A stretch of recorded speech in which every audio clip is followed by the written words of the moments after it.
been a while. As it happens, there is a letter here for you. One moment. Here. A letter? From who? Dear Diary, I'm Kale. I work as a trainee forest ranger under my master, Tighnari. I'm also studying at the academia. I've been getting better and better at reading lately. Mr. Al-Haytham says that the written word is a crucial medium for exploring the world and understanding oneself. That's why I decided to start this diary. That said, what should I write about? Things are pretty quiet in Sumeria these days. Life is good. Every day is a fulfilling and happy one. When I think back to the days when I suffered from Elazar, or way back to when I was injected with God remains, I am in a much better place now. I hope it stays that way forever. I'll leave it there for now. Master said he'll take me shopping in Sumeria City today, which is great, because I've been meaning to visit the toy seller at the Grand Bazaar for a while now. Kale, time to go. Yes, Master! Huh?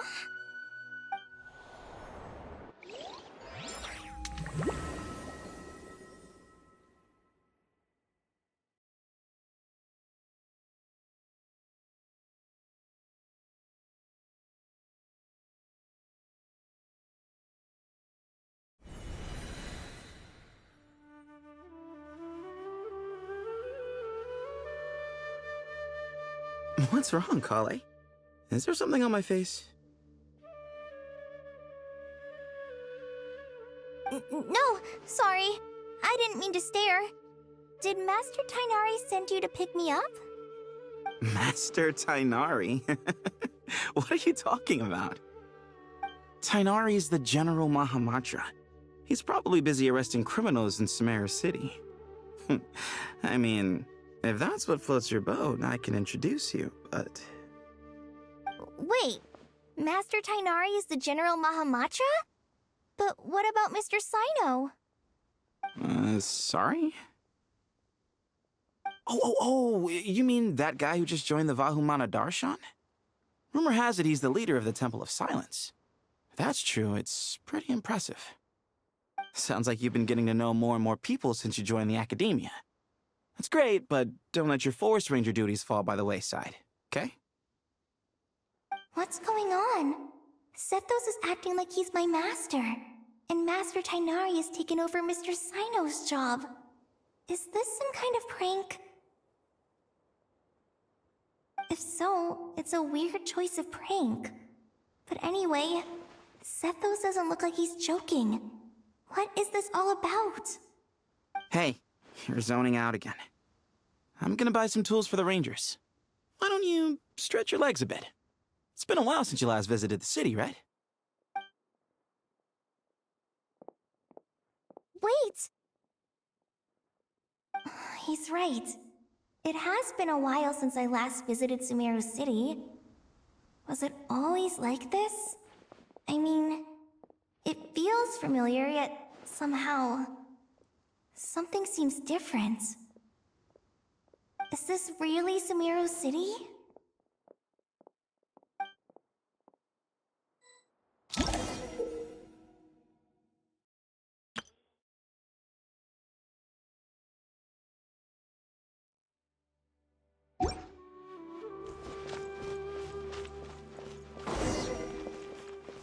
Hey, did you see who just walked by? I think she's... Would you like some fruit? It takes courage How to will I maintain ever a save enough peaceful money life, to buy too. that?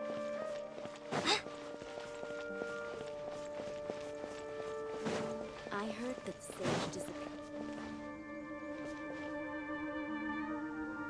Lord Kabe Bay, did you get a chance to review this month's accounts? Any feedback? You mean the version you sent over a few days ago? Yeah, I took a look when I received it. I was thinking that maybe our profit margin is a little excessive. I visited some of our commercial partners last month. Their earnings are very slim. Are you suggesting that we give up some of our profits for them? Well, since we have more than we need, yes. Making money for its own sake is pointless. Don't worry, I've already planned for it and the numbers look fine. We can adjust the rates starting from next month. Also, about that designer you hired, I've had to revise his proposal 3 times now, but he just doesn't seem to... Let's cut our losses. Pay him his fee and send him on his way. I'd like you to get Layla on this instead. She was Cyrus's student, and she designed the Palace of Alcazarzare. Seems like a much safer choice. Who's sneaking around over there?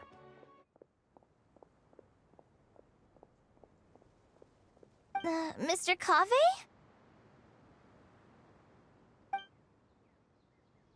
Do you recognize this person, sir? Yes, it's all right. We've met. This is Kale, Sethos' trainee. He brought her along the last time I went for drinks with him. What brings you to the city, Kale? Is your master here too? No, this is all wrong! Why is Mr. Cave saying that too? Tainari is my master, not Sethos! This can't be real. I have to ask someone else. There's gotta be someone else out there who still remembers the truth. Hey, wait! Don't run off! How strange. What's gotten into her today? It's like everyone switched places. I guess I'll keep looking around.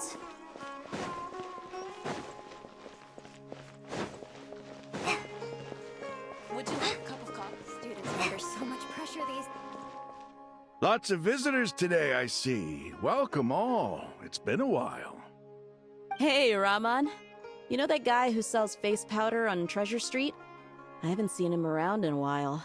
Any idea what happened to him? Oh, you mean a Hongar? Yeah, he got into a brawl with Shavirme on Treasure Street. He's been banned from setting up shop there for now. Seriously? Oh, well, that's a shame. I was planning to pick out some makeup for you. Oh, don't worry about it. The legendary Flame Mane discussing makeup with the Zubair Theater star dancer. Now there's something you don't see every day. Flame Mane? You know, I'm not actually sure when people started calling me that. Maybe the other Eremites thought I needed a fiercer title to scare people off? To be completely honest, I think the title would fit you better than me, Dia. You think? Can't say I've never imagined myself as a merc. If I ever give up the dancing, maybe I'll head to the desert and give the Eremite life a try. You would? Is that so strange? Oh, not at all. In fact, I've actually had similar thoughts before. If I ever get tired of sleeping out in the wild, I think I might go look for a job at the Zubair Theater. I've adored the dance of Sub-Zeros ever since the first time I saw you perform it. If the chance ever came up, I'd love to try it out on stage for myself. Really? If our manager Sataria heard you say that, she'd hold you to it. Probably grab you by the sleeve and never let you go again. Hey, when that day comes, I'll do your makeup myself. How's that sound? Sure. If the day comes, I'd be honored.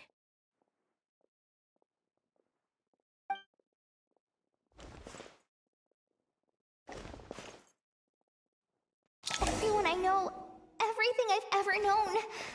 Suddenly it's all a jumbled mess. The question is, who's right? Them or me? Oh, my head feels so heavy. I can't think straight.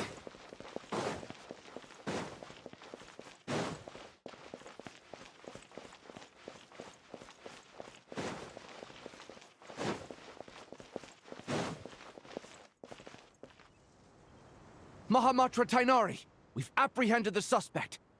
They say that the fool is prone to blind faith, but the wise man is not immune to it either. Siraj, do you have anything to say in your defense? Tainari, you were the one who turned the sages against me. Just a few words of caution from you was all it took to destroy my research. And now you're trying to stop me again? You should know that mechanical life is the future! We must cast aside our useless flesh and... That's enough. I'm not in the mood to listen to your lunacy. anyone could tell you how amateur your work is. Karina, Ilias, put him somewhere safely out of the way. Yes, sir. Next on the agenda is... Master? What is it? Wait, did Professor Zahahati send you? She's been encouraging me to take on an apprentice. Might be getting a bit ahead of herself there, though.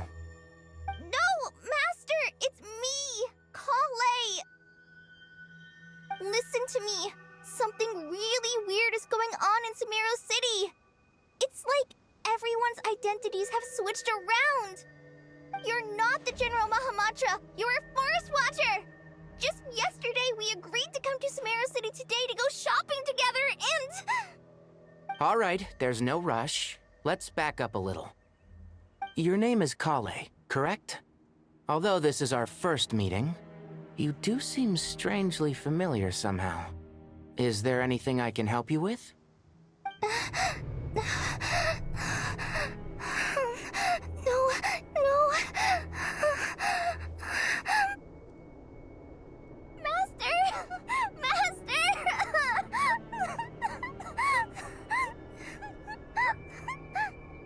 What is it?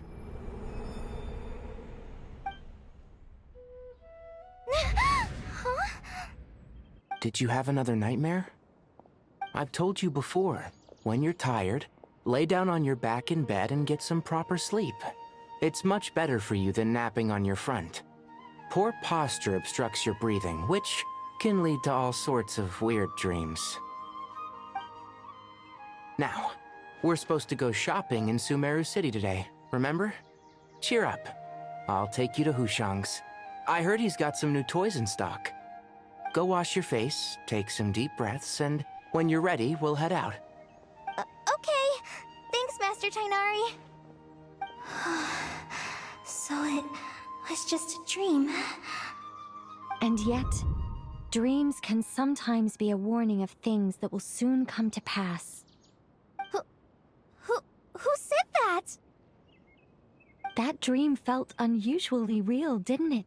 Here's my suggestion.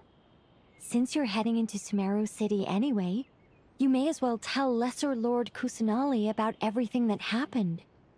And just to be on the safe side, I think you should also inform your 2 traveler friends who once helped save Sumeru. I'd write them a letter if I were you. Time is short. A storm is coming from beyond the bounds of fate.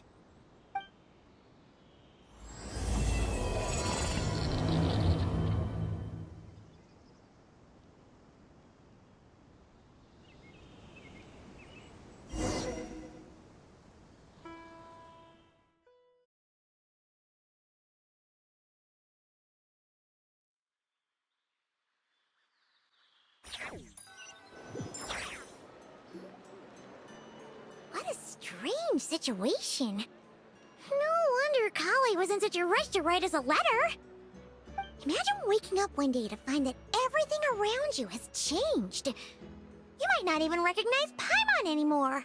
Oh, that's a scary thought. Let's get to Sumeru and find out what the heck is going on.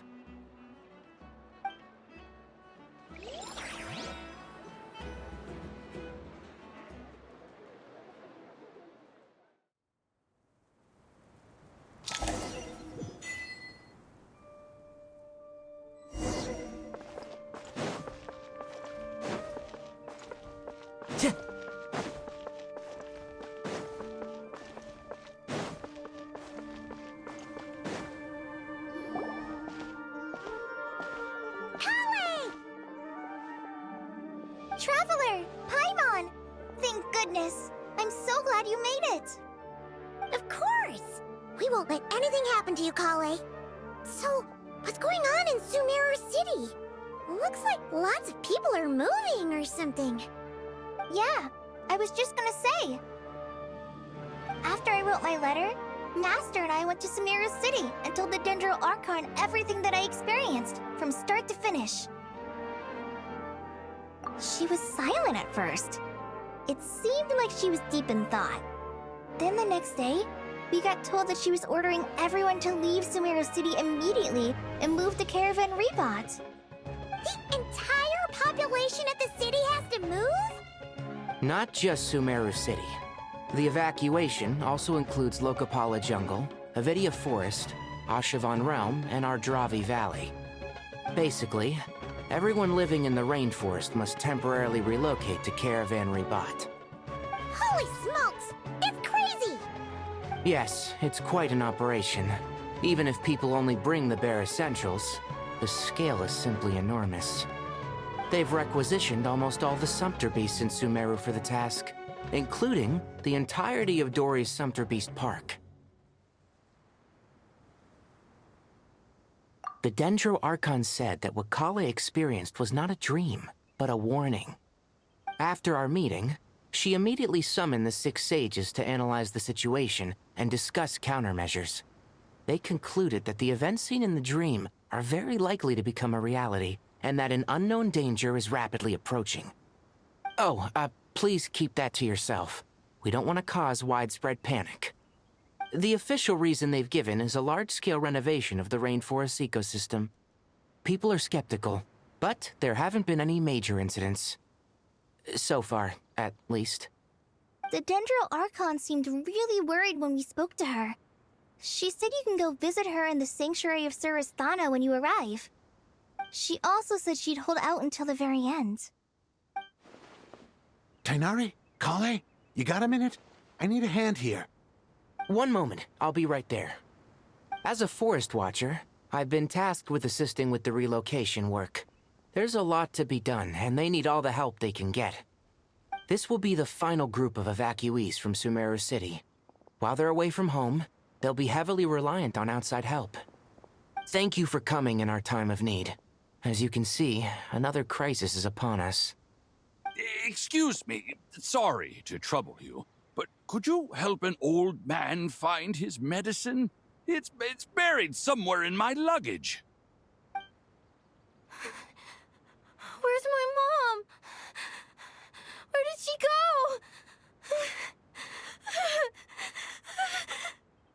go? Don't worry, it'll be okay. Those items are worth a small fortune. Make sure you store them somewhere safe. You understand? I bet you thought you'd get away with this in the chaos, huh? Guess again. No petty thief gets past me.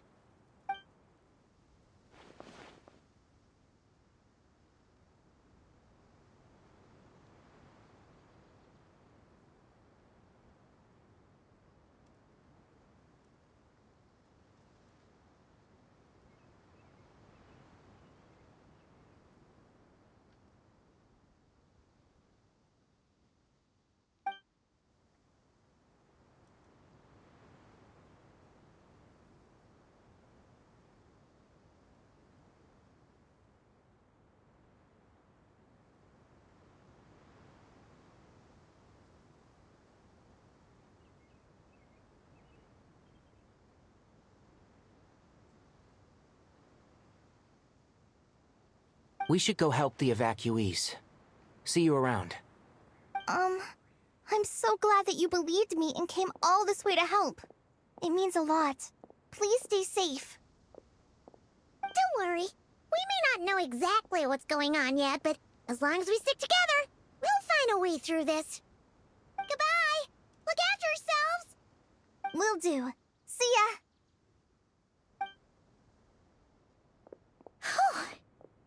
Paimon's not sure how she found the words to comfort Kale because, honestly, she's kind of nervous herself. Let's head to the Sanctuary of Surasthana and see Nahida.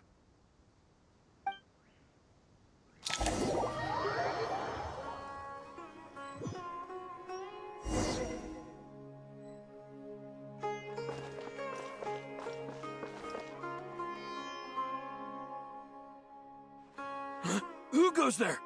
No unauthorized access to this place. By order of Mahamatra Sino. Are you blind? It's the Traveler and Paimon. Surely you've seen them before. Huh? Oh, so it is. I'm sorry, I haven't been sleeping well lately. My nerves are a little frayed. The Dendro Archon is in a very vulnerable state at the moment. Mahamatra Sino is concerned that our enemies might choose this moment to strike, so he's ordered us to strengthen our defenses. Just seeing you two again already puts our minds at ease. Please, enter. I'm sure everyone's expecting you.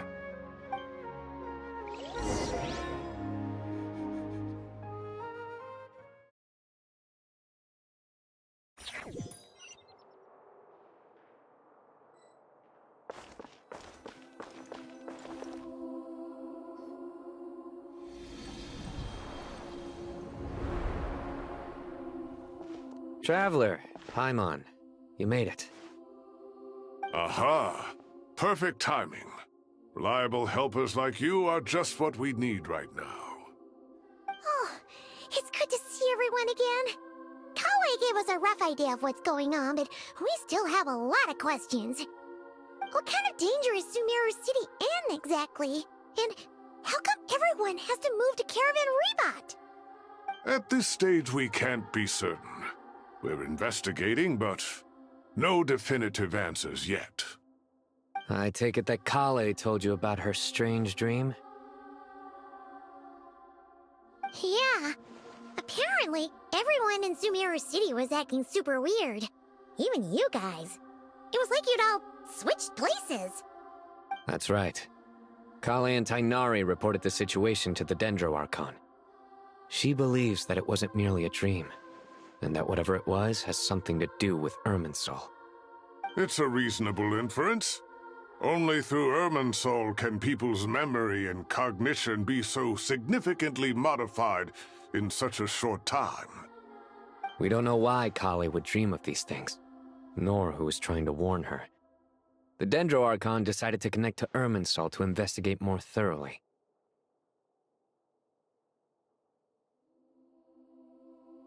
Irminsul is connected directly to the ley lines. The tree serves as a central hub where the ley lines converge, and its core function is to record and store the world's knowledge and memories. But something has gone awry, severely compromising the performance of this core function. Information is bottlenecking inside Irminsul, hampering the ley lines' flow. If this continues, new information will languish unrecorded, with existing records thrown into disarray. In short, the souls of the dead will be stranded, while the living have their sense of reality warped. In the long run, Kale's dream could well become a reality. And that's just the beginning. There's no telling what other nightmares could end up coming true.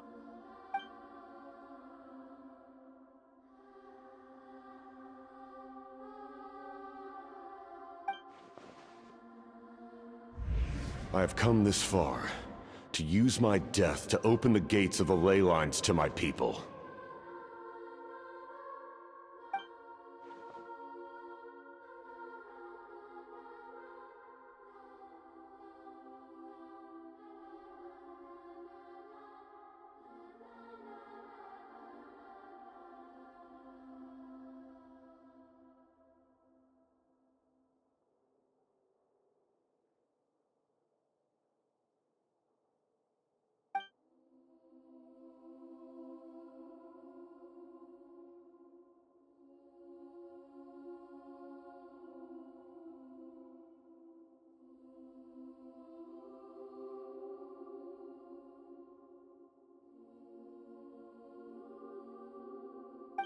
Faced with a growing backlog of information, the Dendro Archon decided to connect herself directly to Irminsul and take over the recording and processing function herself.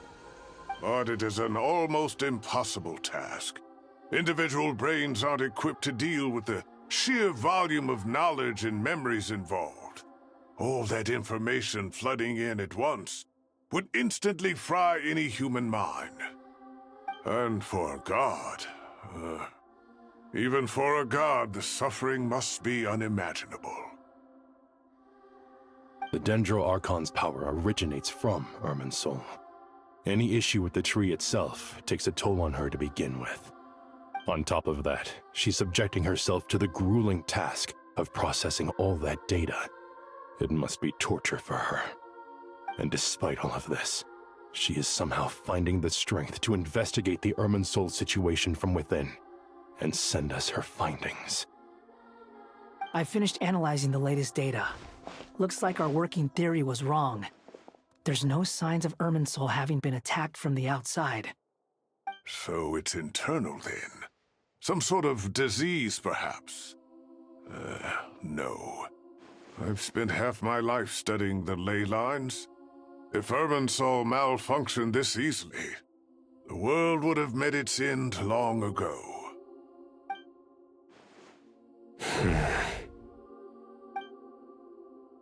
Sino? What is it?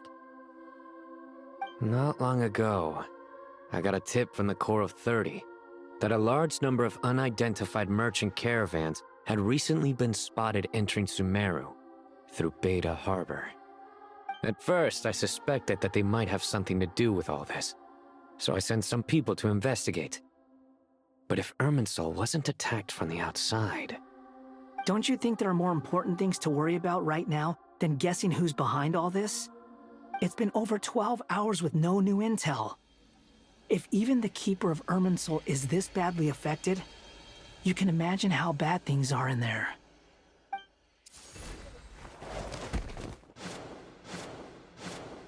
Dendro Archon.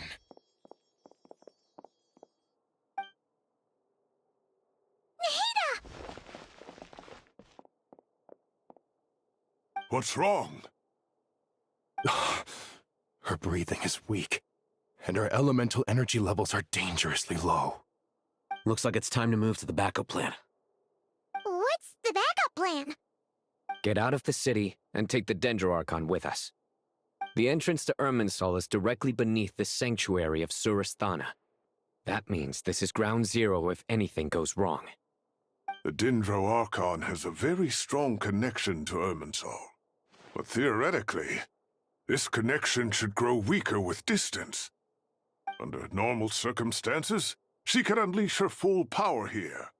But with Irminsul out of control, our first priority is to get her away from here. The situation is critical. There's no time to deliberate. Everyone in agreement? I'll deal with it. I'll also let the Matra and the Corps of 30 know to start evacuating.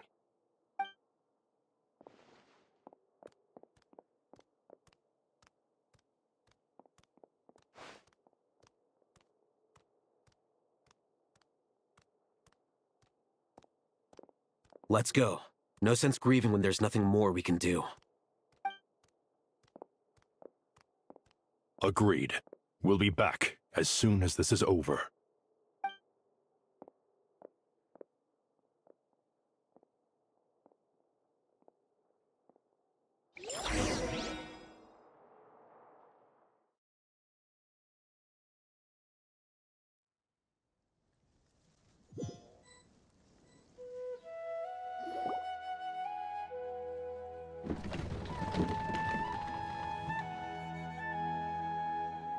The last group of civilians has been safely evacuated.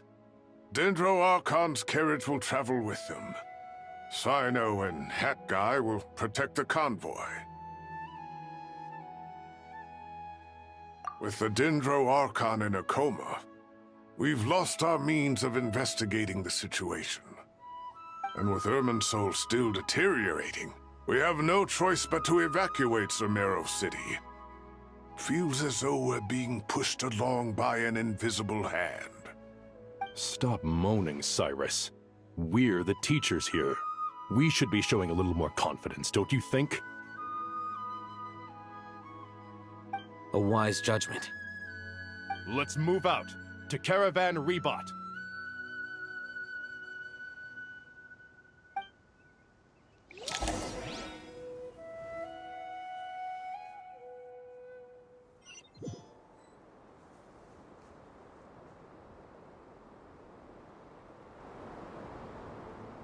Sir, all units are in position. Good. Everything is going to plan. Interfering with Sumeru City is a necessary step, so do not hesitate. The Irminsul situation will not harm you. We need to speed things up here, too. We don't want to keep our client waiting, do we? No, sir. You have my word. Everything will be completed on schedule.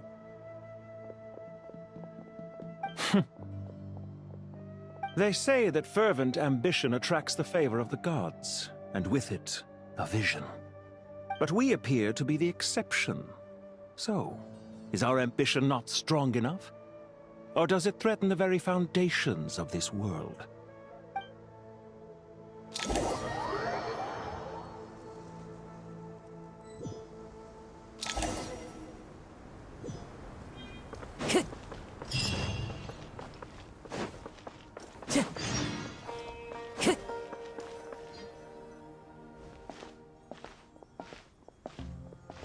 How is the Dendroarchon? Her breathing is steady. I prepared some therapeutic incense for her, but it hasn't had much effect. Her vitals are still very weak.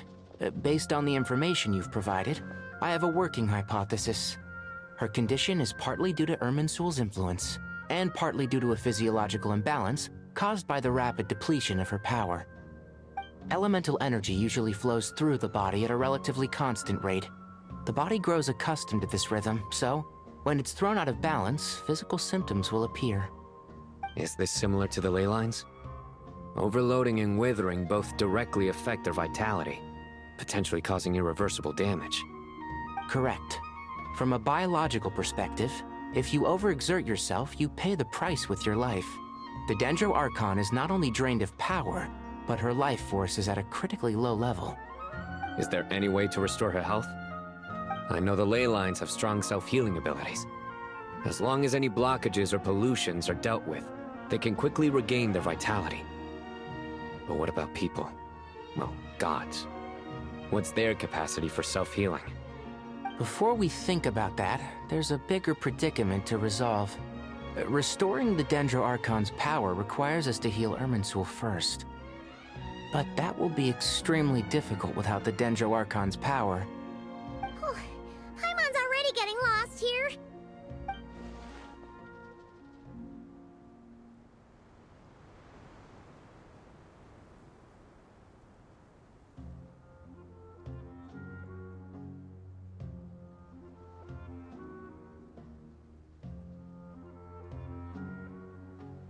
Master Tighnari and Cyno look so serious. I've not heard Master speak in this tone for a long time. Tighnari.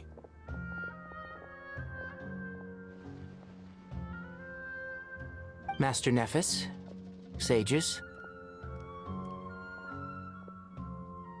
Tighnari, haven't seen you in ages. Have you gotten taller? Or did your ears get longer? Hopefully the former, Uncle Baladori. Cyno, where's Professor Cyrus? I thought he'd be with you. He went out into the wild to investigate the situation. He said that the Irminsul anomaly will likely start to affect the real world soon. He shouldn't be trotting around alone at his age. Which way did he go? I'll look for him later. Would someone mind introducing us? Ah yes, of course. Allow me to do the honors. I'm sure we're all familiar with the Traveler and Paimon. They're the heroes who helped foil Azar's conspiracy and save Sumeru.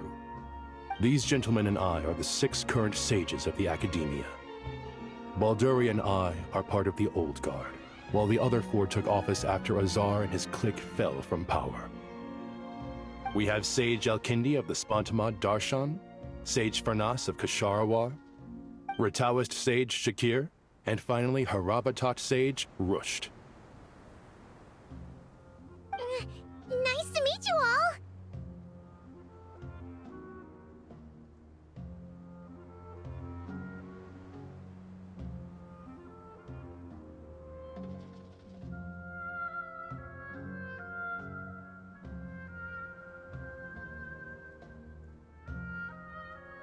I've heard much about you. Delighted to finally meet you in person. You're younger than I imagined for someone with the power to stand up to fate itself. Thank you for lending your aid to Sumeru once more. Once we're on the other side of this, could we get a photo together? My daughter has a friend named Isak. He's always talking about you two. Of course! No true hero would deny a child their wish. Back to business. So with the Dendro Archon currently in a coma, the people have taken temporary refuge at Caravan Rebot, but they cannot stay here forever. We need to come up with a plan as soon as possible. Fernas, any thoughts? Well, firstly, having reviewed the data, I'm inclined to agree with your assessment. This doesn't look like an attack on Irminsul from the outside. Rather, it resembles a malfunctioning machine. Calculations going haywire and sparks flying.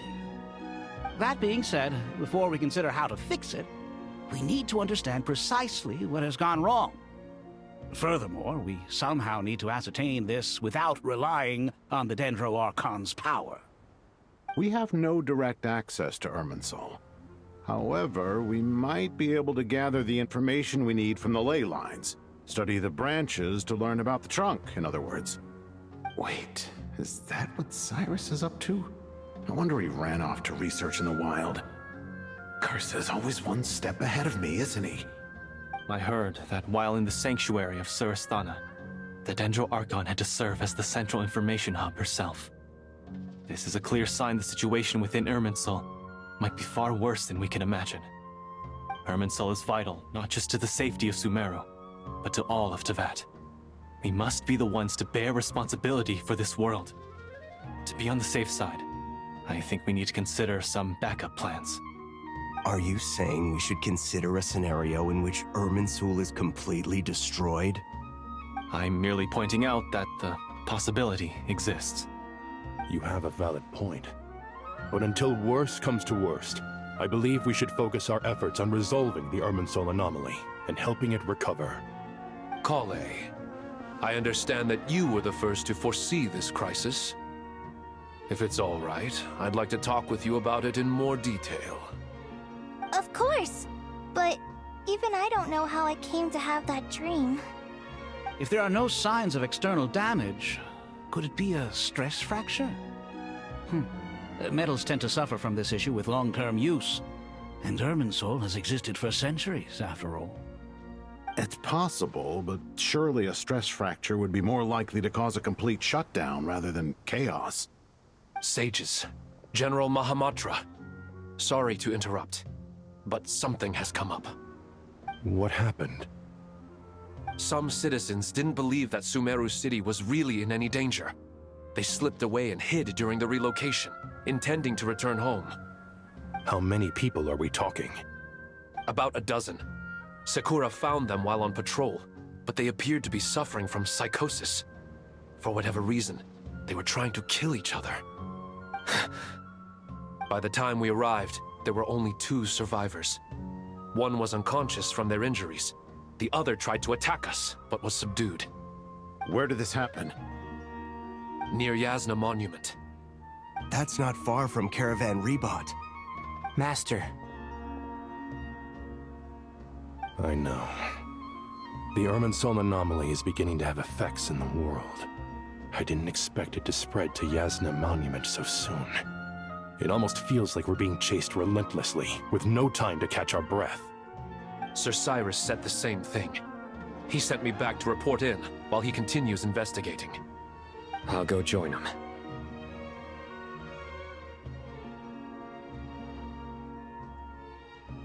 Count me in too. Don't let my age fool you, I can still fend for myself. Very well. Meanwhile, the rest of us will continue discussing our next steps. Get back soon. Take care of yourselves. It's getting dangerous out there.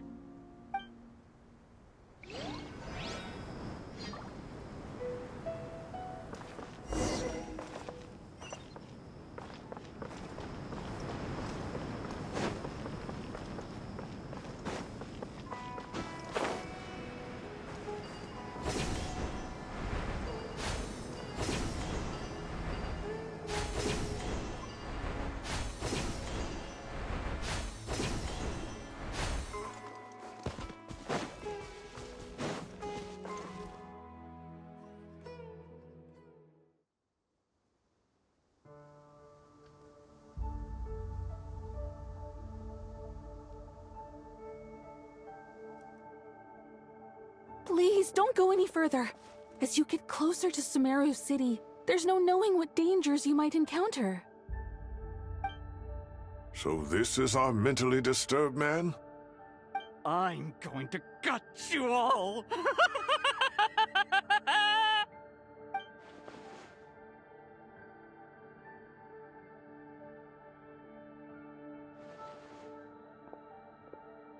Cyrus, you didn't even bring a single guard? Do you think you're some sort of warrior? It's fine. Come here and look at this. Oh, it's...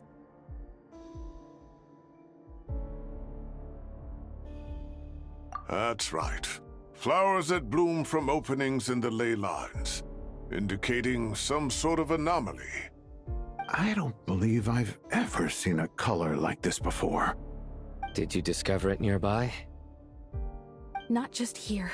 Way over there, too. They're everywhere. There's even more in that direction. How did you ascertain the situation further ahead?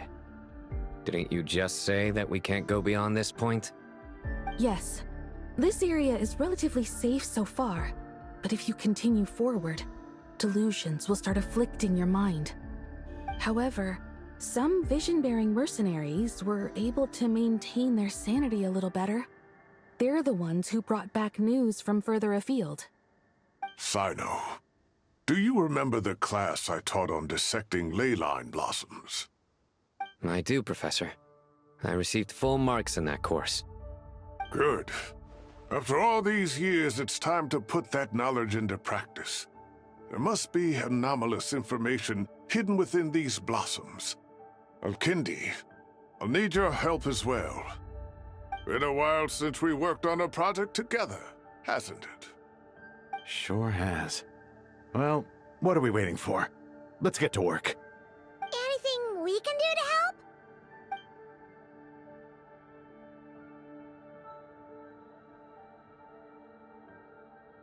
Will you need my help?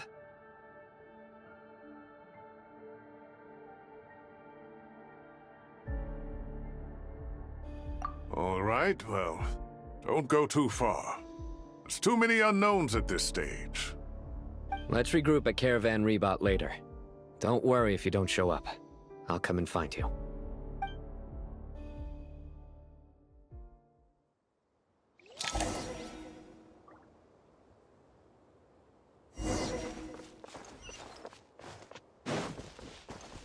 Time to go.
That should be the heart of Oasis.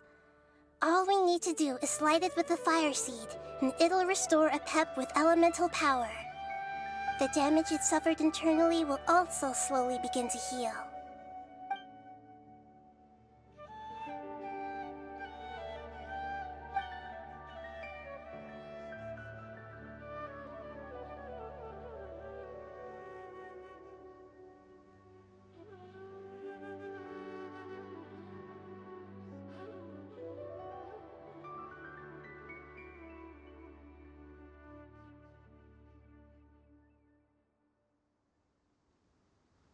What is it? You thought of something?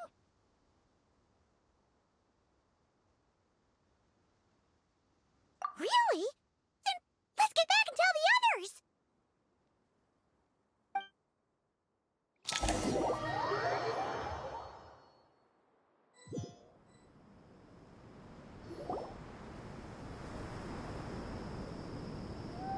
Phew. Glad to see you've returned safe and sound. Any longer and we would have gone out looking for you. Well, this is a nice surprise. Paimon sure feels better with everyone we know here. We've made some progress, so let's start by giving you and Paimon a quick update. By dissecting the ley line's blossoms, we've been able to deduce that although Irminsul is experiencing an anomaly, it has not completely rejected access from the outside. The Dendro Archon has the power to connect to Irminsul, but there's also another way. I assume you recall the devices everyone was wearing when you first arrived in Sumeru? Devices? Oh, wait. You mean... The Akasha terminals? That's right. Of course! It's been so long, Paimon almost forgot all about the Akasha. Wasn't it shut down, though? Yes, but although the system isn't currently operational, the technological infrastructure is all still there. And it turns out that a certain someone gets so bored at work that he's actually read through every single one of the instruction manuals. No prizes for guessing who that was. If praising others is that embarrassing for you, you can simply spare yourself the ordeal. As much as it pains me to say anything nice about him, there's no denying his intelligence. He rarely forgets anything he's read. The Akasha is exactly what Sumeru needs at this moment. Between us, we should have all the knowledge and expertise we need to get it up and running again. But if I recall correctly, doesn't the Akasha need a Gnosis to function? That's exactly right. The Akasha relies on the Gnosis as a power source, and in its absence, we'll need to find an alternative. To tackle this problem, it looks like we'll be relocating once again. Namely, to the Temple of Silence. Ring any bells? It's the only major institution in Sumeru dedicated to preserving the knowledge of King Deshret's civilization. You might find the answers you're looking for hiding there. I agree. There's a good chance. Master Nephis and the other sages have discussed it. As the chaos from Irminsul continues to spread, Caravan Rebot won't be a safe haven for much longer. We have to move into the desert next. The scholars and sages will head to the Temple of Silence, while the civilian population seeks refuge in Aru village. The Eremites will keep everyone safe during the journey, and Candace will be there to receive us at the village. This leaves us just one thing to worry about. That Dendro Archon. She's very weak. We can't afford to wait until Irminsul is fixed. There has to be another way to help her. Huh. Well, luckily, the Traveler had a eureka moment while we were out investigating. Really? Wow, nice one, Traveler. Let's hear it. What say our Amorta experts? Theoretically, it's feasible. From what you're saying, although elemental life and elemental energy have their differences, the Dendro Archon has explicitly stated that she can imitate the power of the former. In which case, as long as a Pep is willing, she should be able to convert her own power into a form that the Archon can use. It wouldn't be difficult for her at all. The only problem is convincing her to help.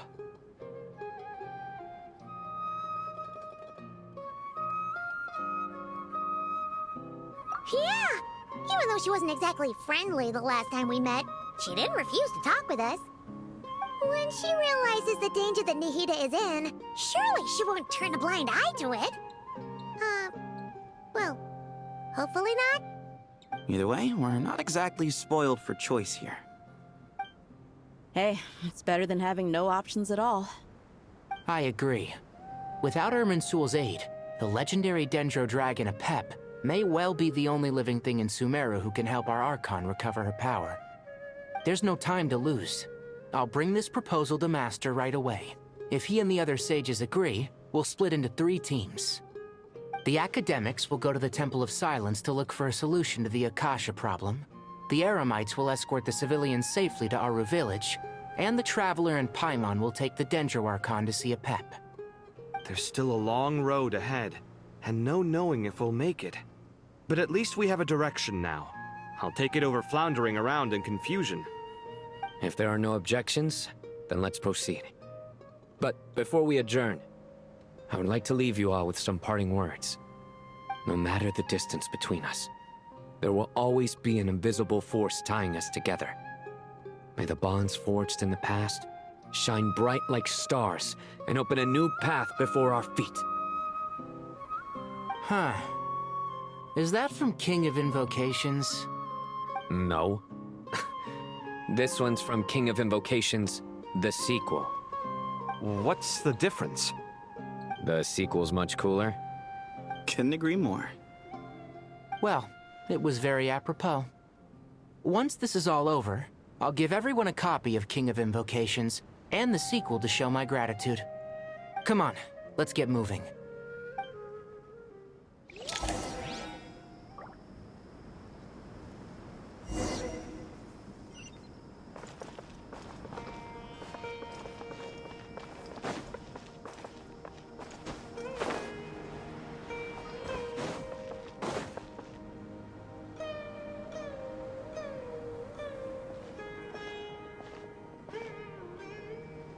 Tighnari has brought me up to speed. I approve of your plan of action. But we can't proceed with everything right away. The people need to rest. For many of them, this will be their first time in the desert, so we'll need to find additional personnel to help escort them. You two, please go on ahead with the Dendro Archon. Let's rendezvous at the Temple of Silence later. No problem. We got this.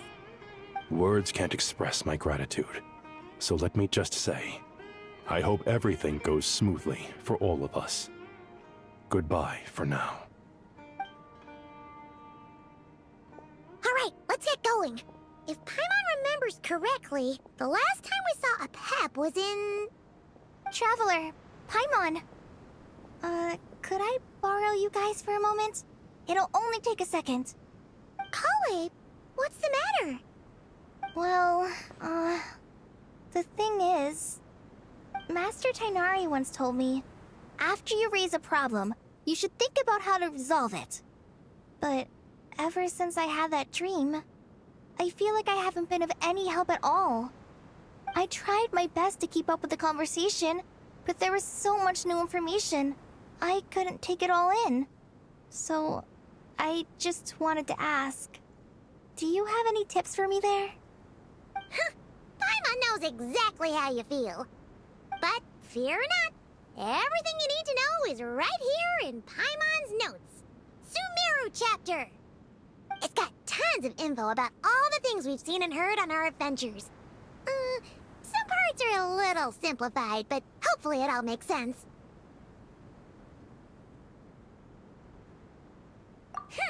You see? Being the greatest guide in Tibet isn't just a fancy title. It takes a lot of hard work. Paimon doesn't always understand the things you're talking about with other people. Whenever that happens, she notes down the confusing parts and goes over them in her own time. This is perfect. Could I borrow it? Sure. Matter of fact, you can keep it if you want. Paimon has another copy. The spare copy was originally meant for the Traveler. Paimon used to worry that one day she might not need a guide anymore, so she wanted to have a gift for her, in case we ever parted ways.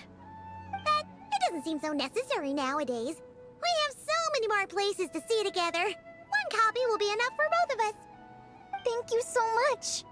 But still, these are your treasured memories. I think I'll make my own copy and then return the original to you. Anyway, that was all. I won't keep you any longer. Have a safe trip. See you again soon. See ya! Alright, time to bring the Hida to see a pep. Let's hope that old grouch is in a negotiating mood.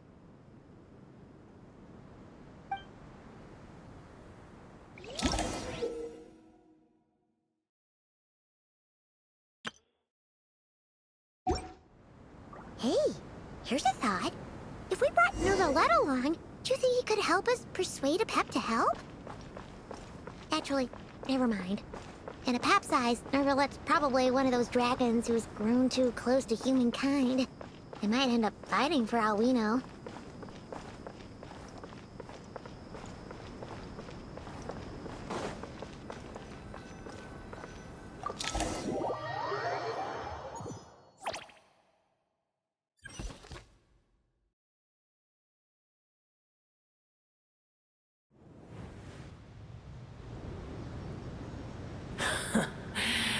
I had a feeling your kind might come calling.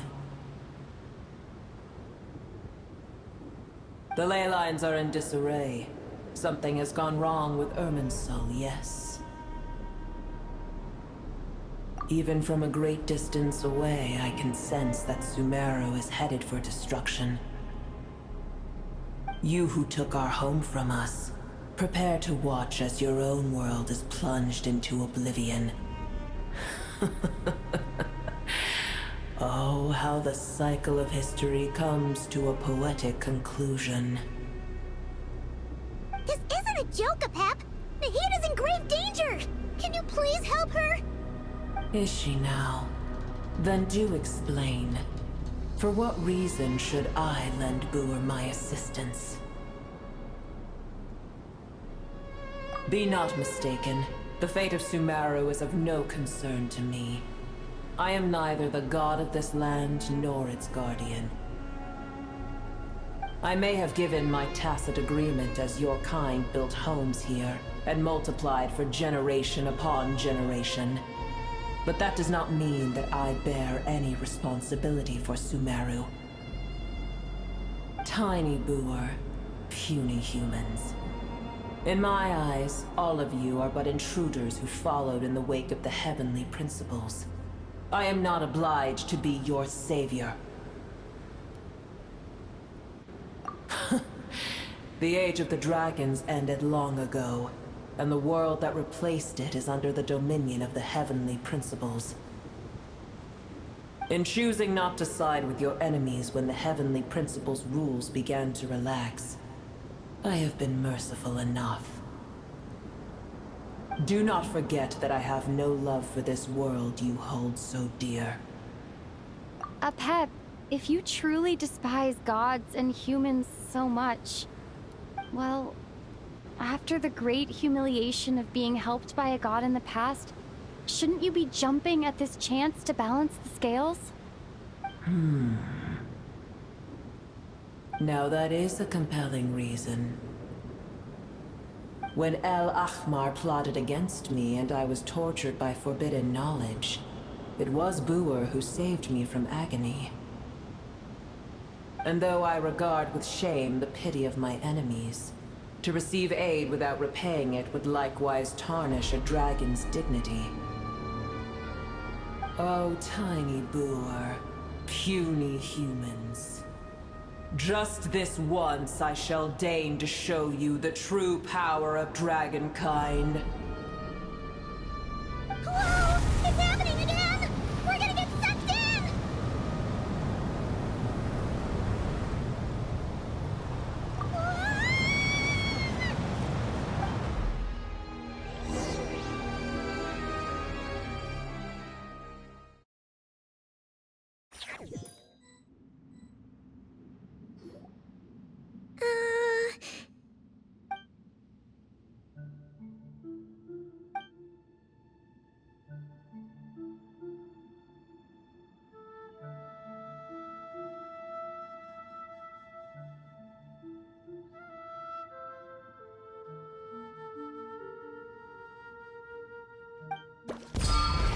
It is done. The heart of Oasis is supplying her with life force as we speak. It shall not be long before she recovers. But I should warn you. Booer's existence is closely intertwined with Irminsul. Unless the issues plaguing it are resolved, she will never completely recover her former strength. Oh, thank you. Spare me your words of gratitude. You may also spare me your feigned concern.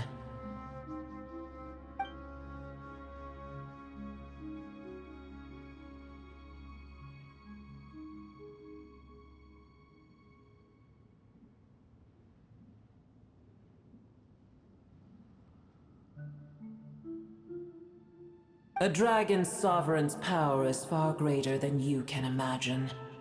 While I was indeed weakened when the heart of Oasis ran dry, providing Tiny Boer with a morsel of my life force shall have little consequence for me. Oh, good to hear.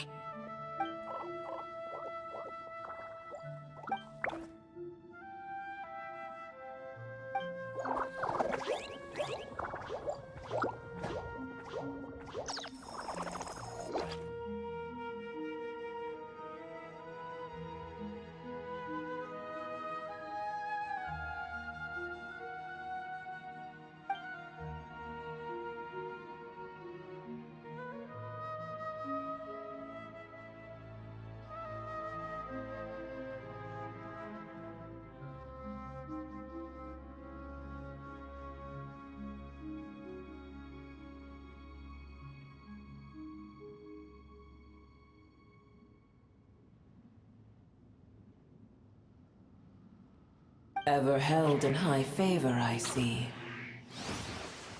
Oh, well, you know. The compliment was sincere. Simply accept it.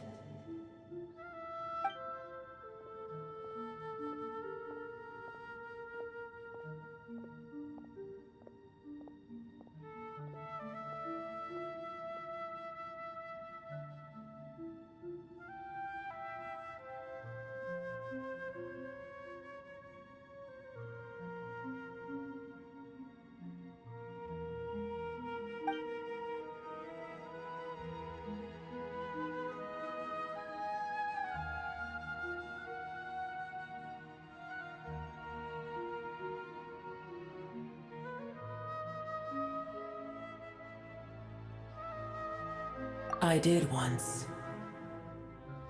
That tree was not planted by the heavenly principles. Irminsul existed before they ever arrived in Teyvat. What? There was a time when it belonged to Teyvat, to dragonkind. Its appearance and function then differed greatly from today. The ley lines flowed with an abundance of a familiar, primitive form of elemental energy. You may know it as the power of the Light Realm. The heavenly principles usurped and refashioned Irminsul, made it serve humanity, and used it to anchor the fate of the world. Yet in the end, humanity has failed to protect it. Heavenly principles, God of gods. It makes me sick. As things stand today, holding a grudge against you would serve no purpose. But there will come a day when we reclaim this world for ourselves. The opportunity will arise no matter how long we must wait. I can already sense that far away from here, the Hydro Dragon has wrested his authority from the hands of the usurpers. Though we have yet to meet, I know that we are both preparing for our revenge day and night. Uh-huh.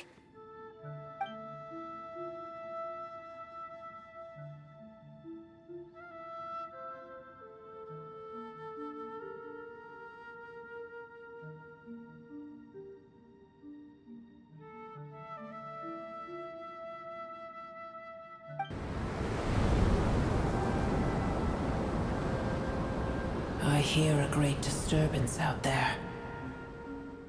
Huh? What is it? Sandstorms come. The Jinn. Another calamity approaches. You both seem restless. Let us part ways here. Boer is safe with me. Once she has recovered, I shall return her to your side. Oh, thanks again. Take care, alright? I told you already I have no need of your feigned concern.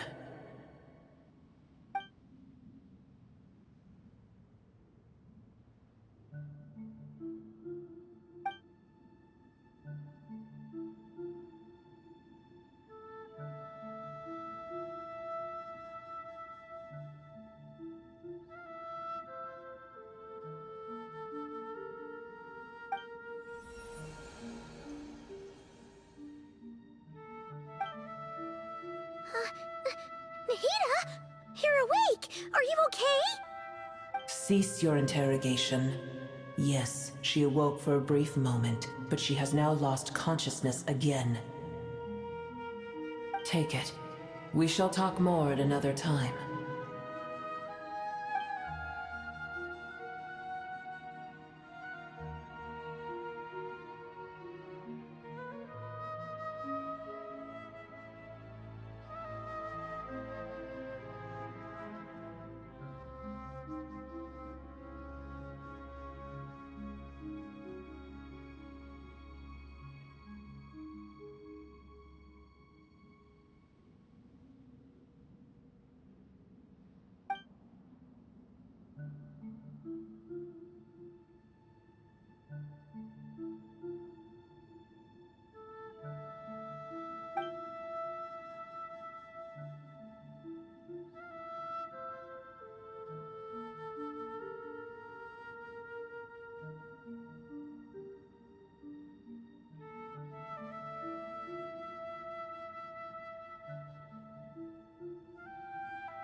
Where the heck are we? Did you just dump us in the middle of nowhere?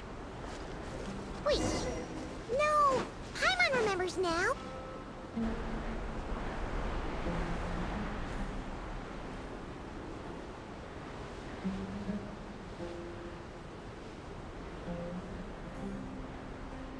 There's no need for everyone to stay here. I'll protect the sages. The rest of you, return to Aru Village. Yes, Mahamatra Sino.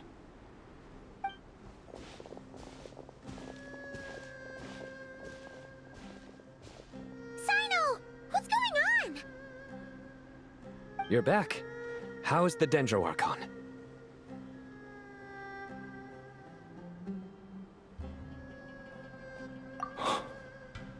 What a relief. It's the Jinn. Countless Jinn have stirred up violent sandstorms across the desert, blocking our path to the Temple of Silence. Tighnari and Kale have returned to Aru Village to help. The Jinn are being highly aggressive, so both the village and the merchant caravans require protection. It's just one thing after another. Where did all of them come from anyway? In all my trips to the desert, I've never seen anything like this before. As I see it, the only possible candidate is Gurabad. Gurabad? Baladuri could explain in more detail if he were here. All I know is a rumor I've heard about from previous trips to the desert. Supposedly, a great number of dormant Jinn lie sealed beneath that city.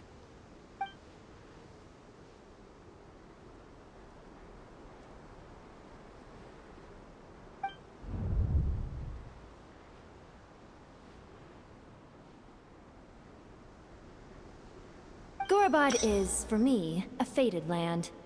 I must therefore return back to this city, where my destiny awaits me still.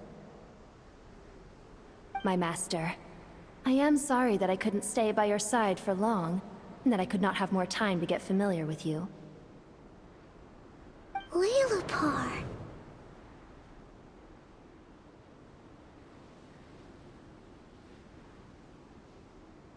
Yeah, we once goodbye to a friend there. Well, maybe not a friend exactly, but someone we met on the road anyway. She was a strange bottle. If we can find a way to wake her up, maybe she can help solve the situation in Gurabad. Well, be careful. You may find there's more than just the Jinn to worry about. You mean, there are other dangers in Gurabad? It's a sensible assumption to make. The moment we arrived in Caravan Rebad, the Irminsul anomaly started spreading in that direction. Now we've moved to the desert, and suddenly we're plagued by Jinn and sandstorms. To call it a coincidence would be a stretch.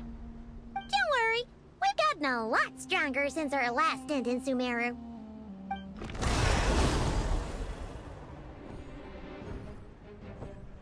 Ah! When did they show up? It appears the monsters native to the desert have been stirred by the Jinn's activity.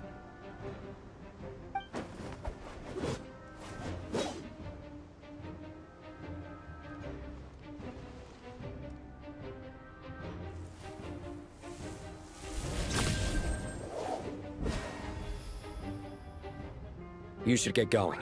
We'll take care of things here.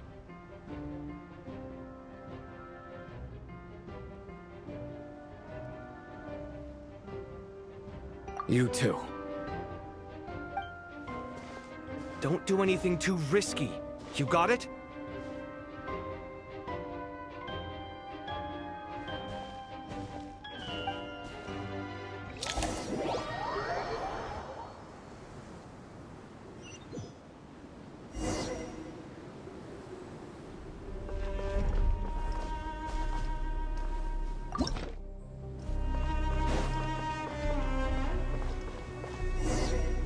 The Jinn are swarming out of Gurabad! Looks like Awaken was right!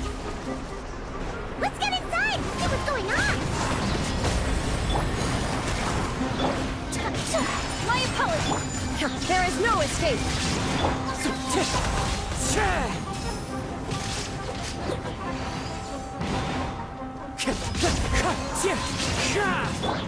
Gotcha! Yeah! Whirling snow!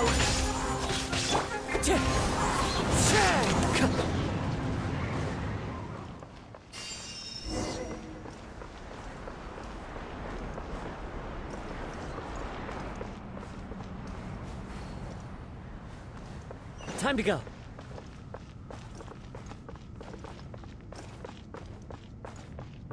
They just keep coming! How many of these things are there? We'll never take them all round! Let's just head further inside for now!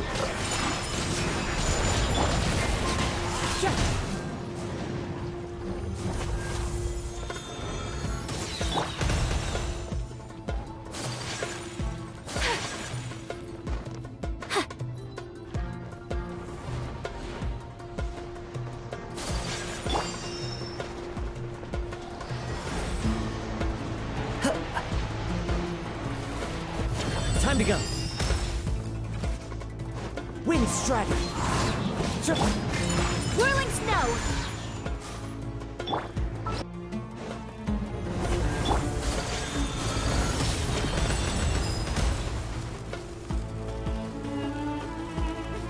Target spotted! All units at the ready. The Patui! They must be using this place as a stronghold! Are they the ones behind all this?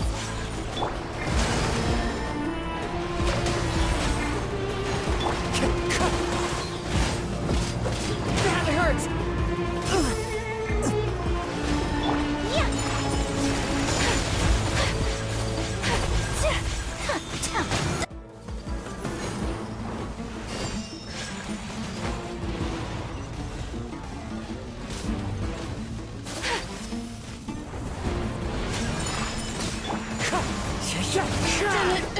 Didn't take too long.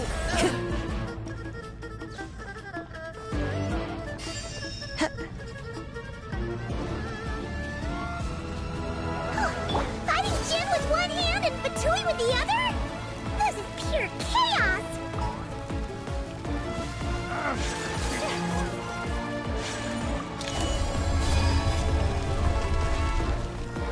Do you see that strange machine?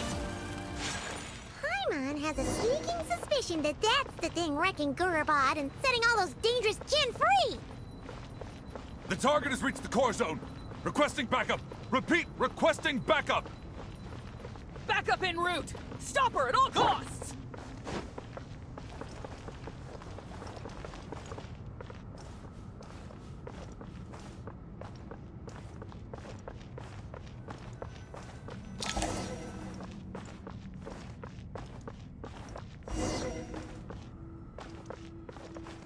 Careful! They're back again!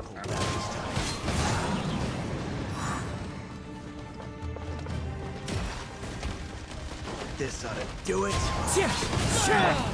Whirling snow! Illusion shattered!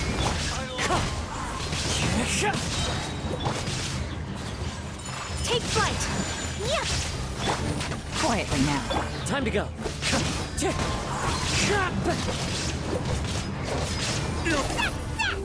Nice one, Traveler!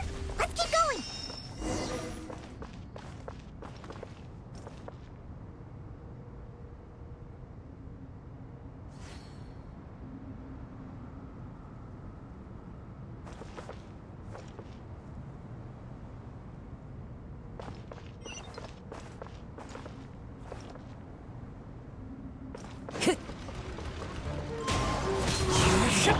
Gotcha!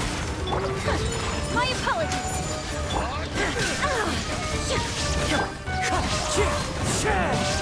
Game's up! Fun's over! Kamisato art! Sumetsu!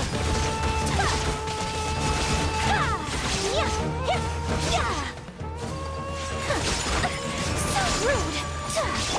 Busted! Here comes another.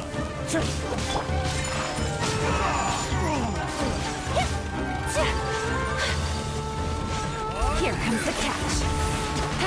Now you shall perish.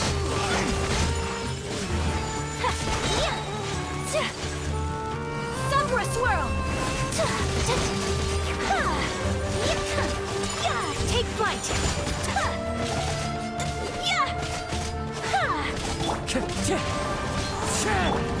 Shine down.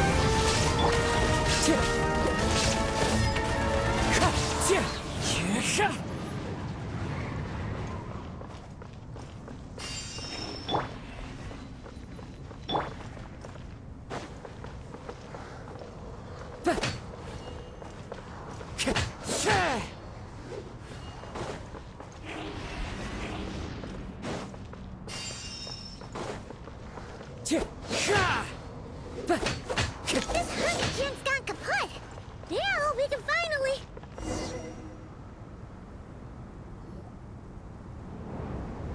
It seems my subordinates failed to stop you in your tracks. Apologies, sir. There is no need to apologize. You did well to hold your ground against such a powerful adversary for as long as you did. I must commend your courage and perseverance. So, you're in charge here, huh? First the problems with Irminsul, now this mess in Gurabad? Are you the ones responsible for all this? I'm afraid I cannot answer that. I assume you aren't naive enough to expect answers from an enemy. Oh, this guy is so snooty! However you want to spin it, you're clearly involved in this somehow. So you can either start talking, or we'll have to make you talk. Let's get him! Traveler, what's wrong?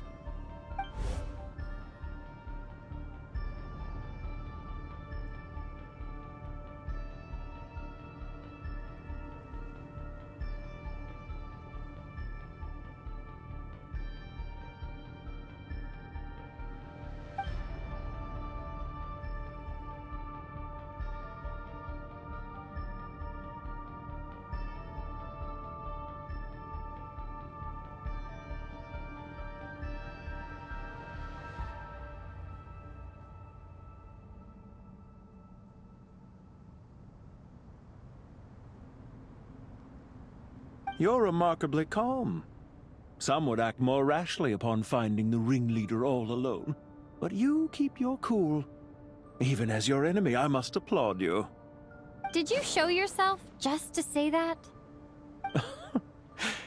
Is this you trying to take back control of the conversation?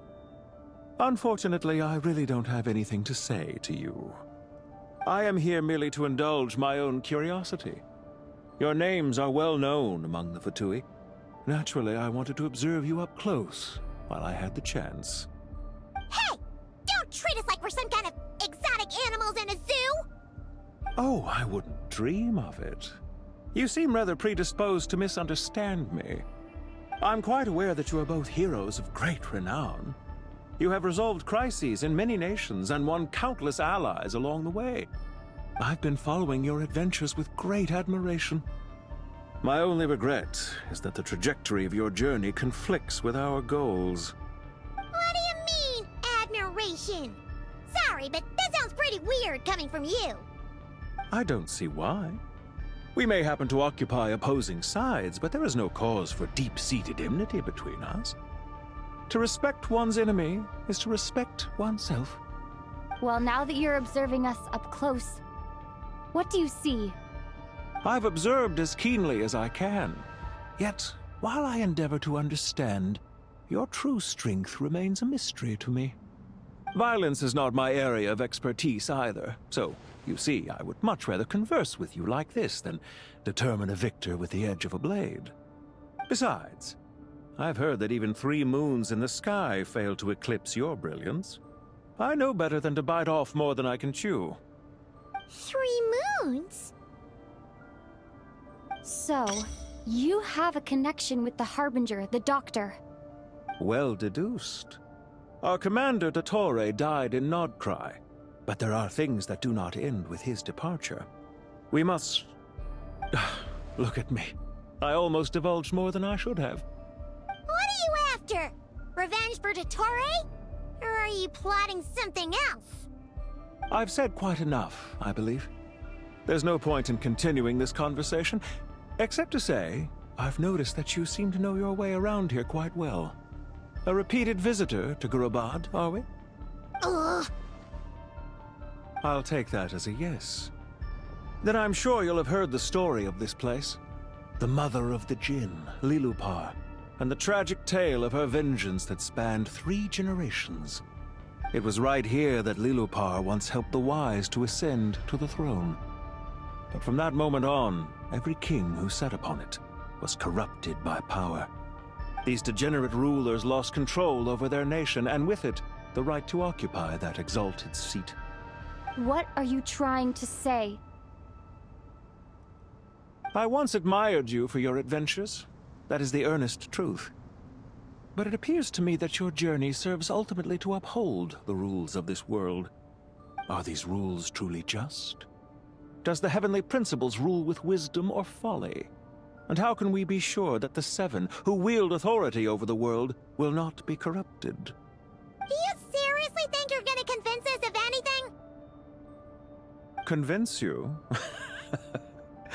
I'm sure my commander already tried that.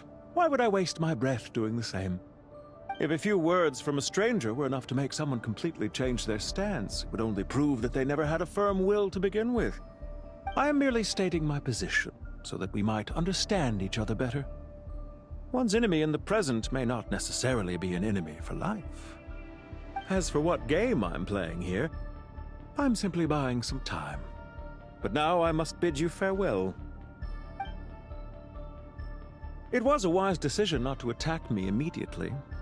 Since you did not fall for my ambush, I will now have to ask those in hiding to reveal themselves. Leave this to us, sir. Very well. I trust you to do what is necessary. Stall her while I execute the next step of the plan. Sumeru City, Irminsul. Hey! Stop right there! Don't you dare leave without explaining yourself!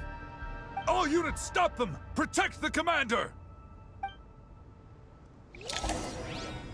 Did you hear that? Better hold He back mentioned this time. Sumeru City and Irminsul! He definitely knows something! We can't let him get away! Get rid of down these pesky soldiers! Quick! The rear guard to the front! Don't let them through! Time to go. Get that thing in position! Fire! My apologies! Hold on! Just a little longer!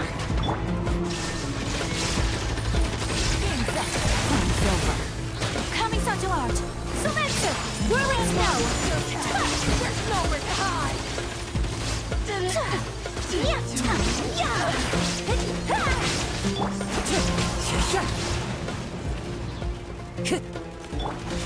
Take flight! Busted. Illusion shattered. Wind strike.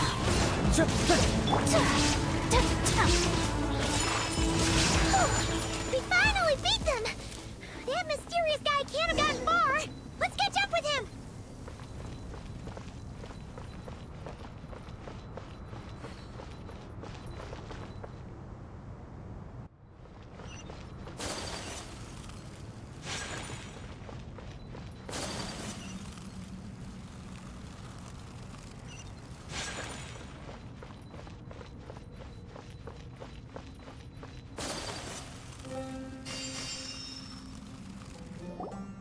Found him! Over here! You're very persistent. Hey, you! Stop running and explain yourself! What are you trying to...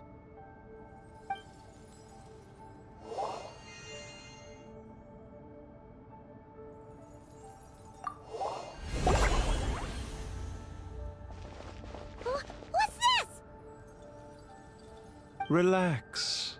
A small trap like this won't be enough to hold you. The sandstorms from Gurabad will die down soon enough, but this small window of time was all we needed to launch the next phase of our plan.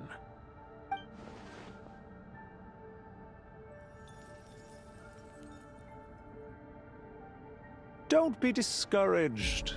I knew that someone would come here eventually, so I planned ahead.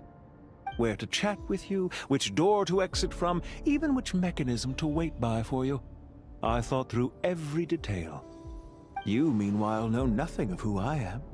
So far, you've only heard my voice, and for all you know, it may not even be real. But not to worry. This is only our first meeting. It shan't be our last. Just answer me one last question.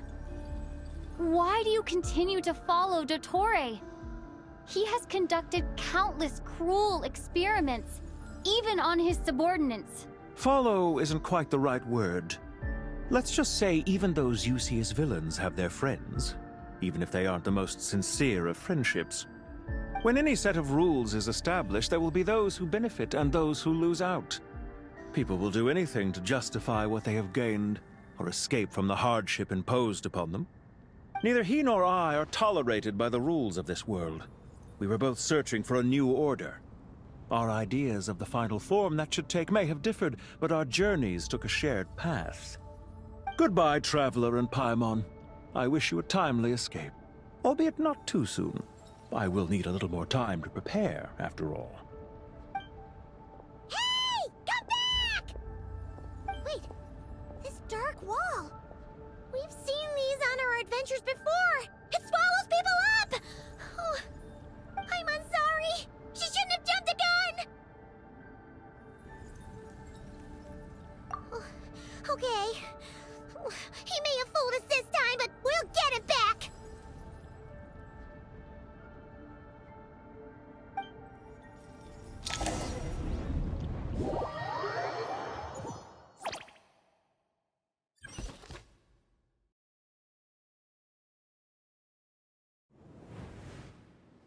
Sino and his team are guarding the north.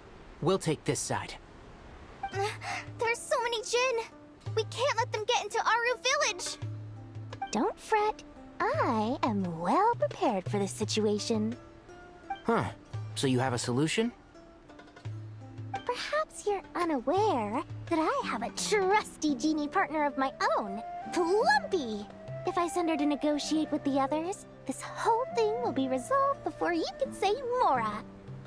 Off you go, Plumpy!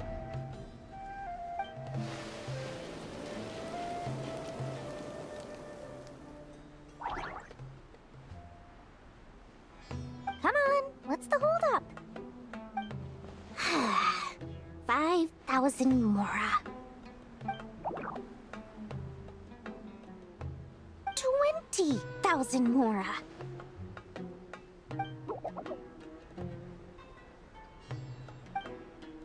100,000 mora. Final offer.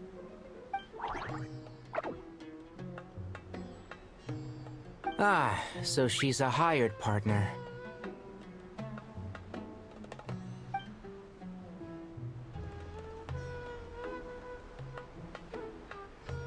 Hired partners are reliable too. Plumpy here is a highly skilled negotiator. You'll see.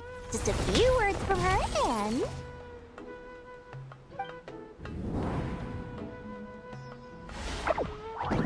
Plumpy! Don't you, Jin, have any respect for the rules? This was supposed to be a negotiation! How dare you treat my messenger like this? You wanna play rough? Two can play at that game!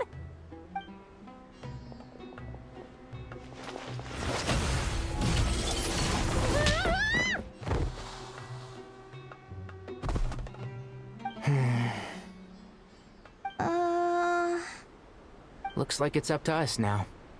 Be careful, Kale. Yes, Master.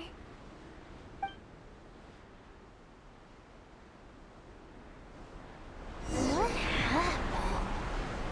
How did I pass out?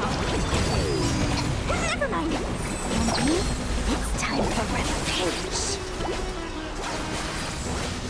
You know, this reminds me of when you first arrived in Avidia Forest.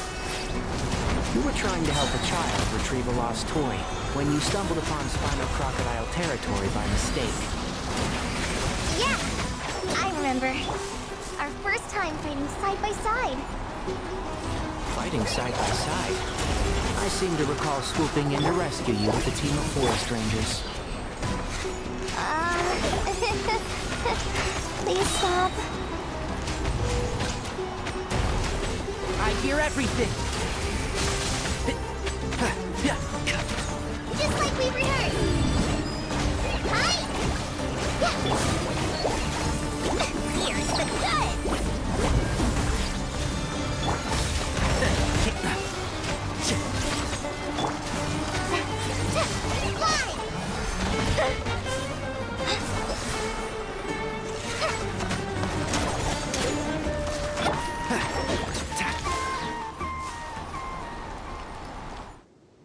There's too many of them! I can't believe I used 12 rare items in one battle! Ugh. I shudder to think how this is going to affect this month's accounts. The sight of that glaring deficit might be more than my poor heart can take.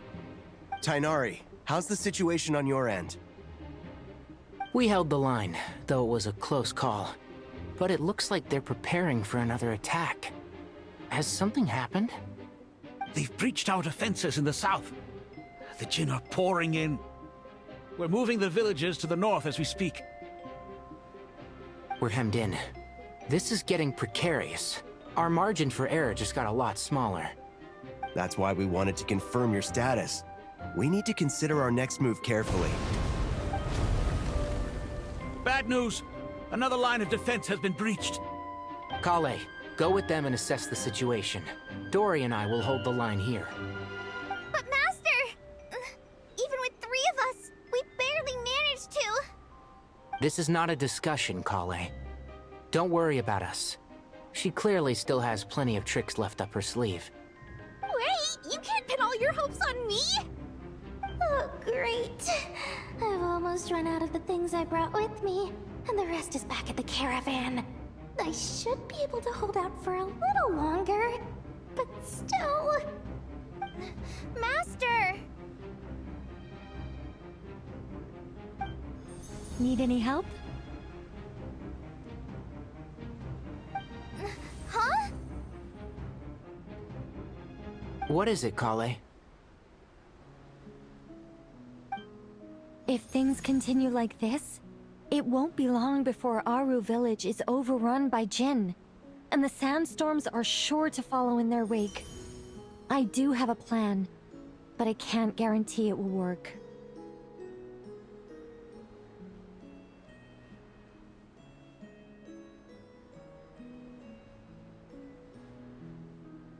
don't care. Whoever you are, please just help us. The only one who can help is you. I am merely here to guide you along the correct path.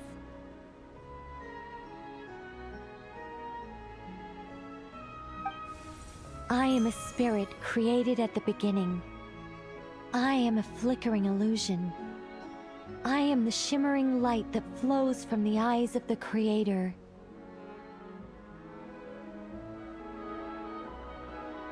What do you mean?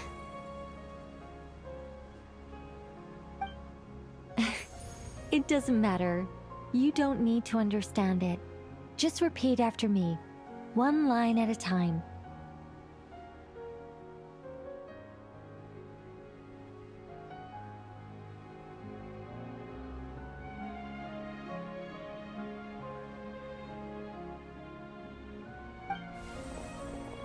Watch out! Jin incoming! I am a spirit created at the beginning.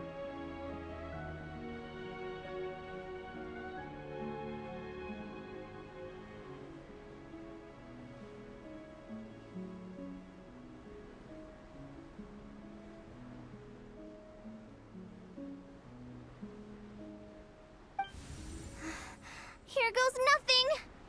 I am a spirit, created at the beginning.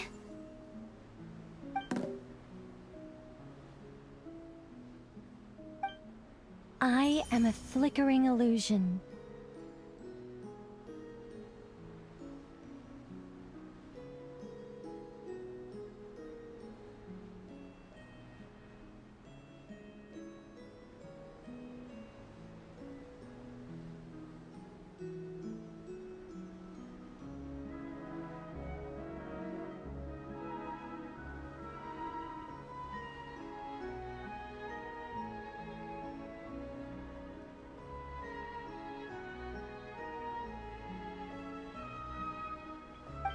I am a flickering illusion.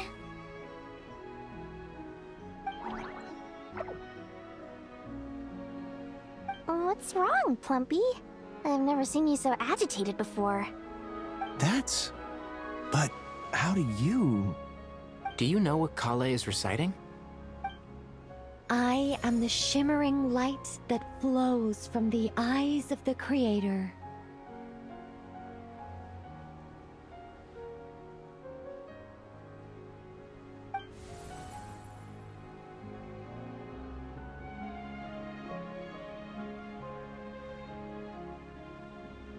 I am the shimmering light that flows from the eyes of the Creator!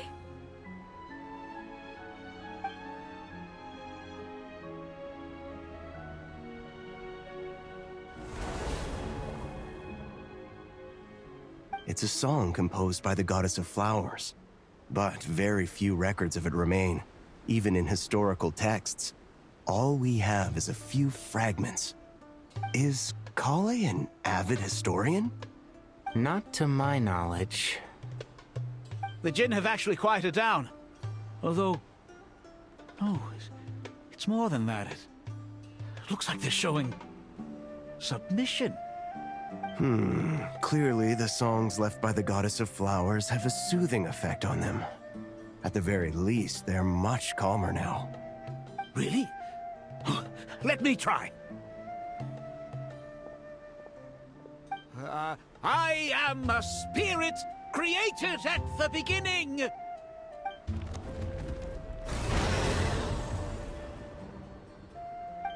Don't stay away! I'll stop! I'll stop! It seems like the song only works when Kale recites it. But why? Kale.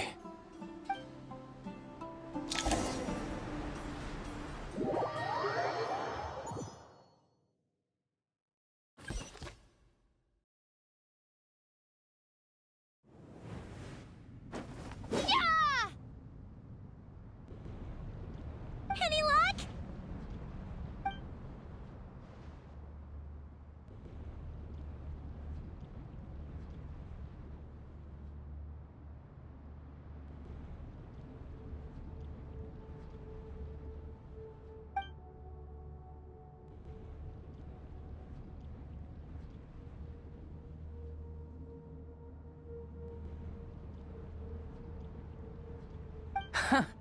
When I heard that loud rumbling in the distance, I thought the shifting sands had bust open the gates to some ancient treasure vault. Turns out it was just you guys. Huh? Wait, that sounds like... It's been a long while. Did you miss me?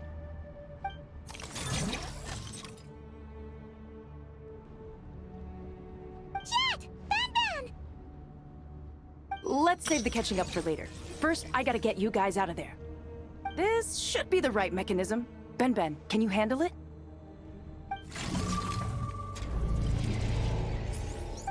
There we go. Come on, let's leave this place.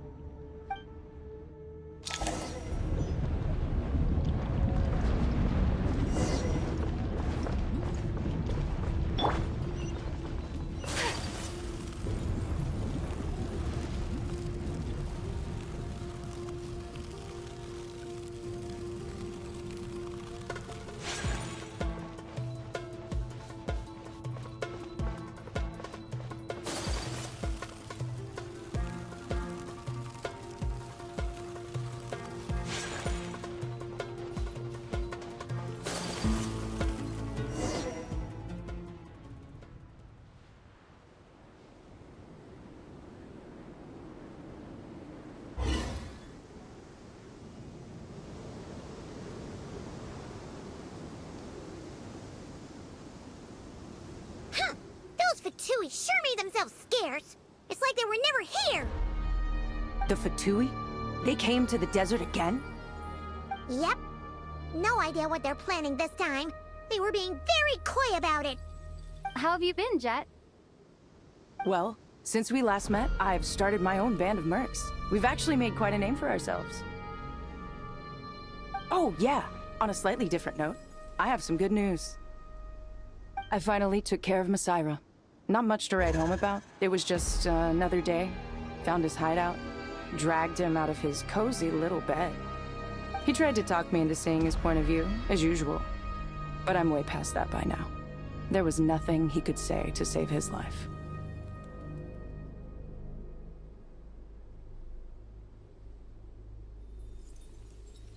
What about you guys? Bet you'd forgotten all about me and Ben, huh? Of course not! We're super duper best friends! Wow. Sounds like I should make time to visit some other nations too. Anyway, what brings you to Gurabat? Oh, right. I almost forgot. We're here to look for Lilupar. That bottle? Seriously? Yeah! We need her power to calm the Jinn and stop the sandstorms. Here's hoping we actually manage to find her, after all the trouble we've been through. Surely with everything's been going on in Gurabat, she must have woken up, right? Only one way to find out.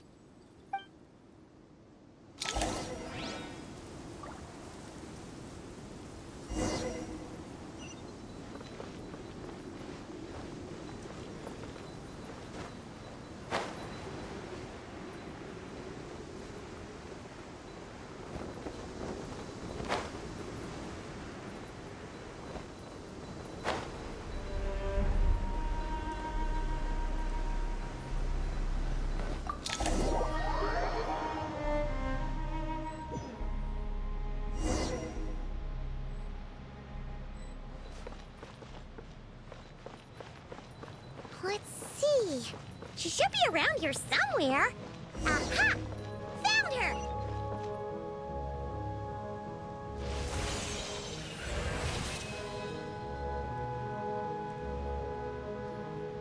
Lilupar! What a long dream that was. It's been a while, my master. Oh, and you're here too, little wildcat. The four of us back together again. Imagine that. After we last parted ways, I merged with the land beneath Gurabad to suppress the dark calamity stirring in the depths. It rekindled the flame of vengeance within the Jinn, depriving Gurabad of any hope of peace. I fought against it for a long, long time. Until one day, I sensed a change in a foreign land to the west. Suddenly, the pitch-black abyss fell silent.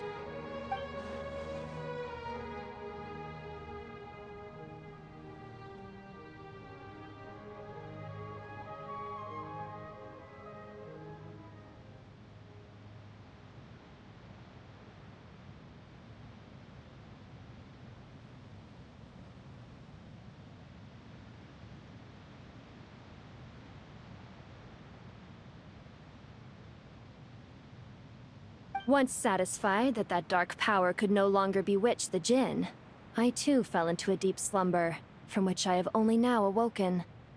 Why have you returned to Gurabad, my master? And why is my sand-swept homeland in disarray once more? Well, basically, Sumeru is in danger and a lot of our friends are affected. Some bad guys messed around with Irminsul and now they've released the Jinn in here. We managed to chase off the culprits, but we have no idea how to seal this place back up and stop the sandstorms. Child's play. I shall quell the Jinn and scatter the storms. Thank you, Lilupar. No need to thank me, my master. I have granted many wishes in my time, and this was the most trivial of them all.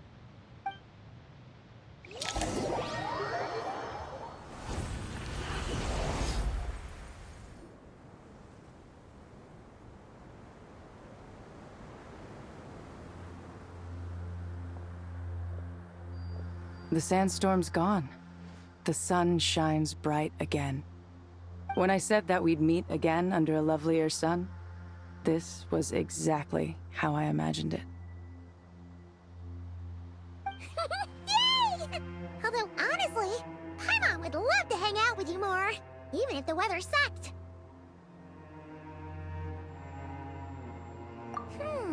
Well, there shouldn't be any more Jinn breaking out, right? Are we okay to head back? Sounds good. You can introduce us to your other friends. Another adventure begins. Lovely.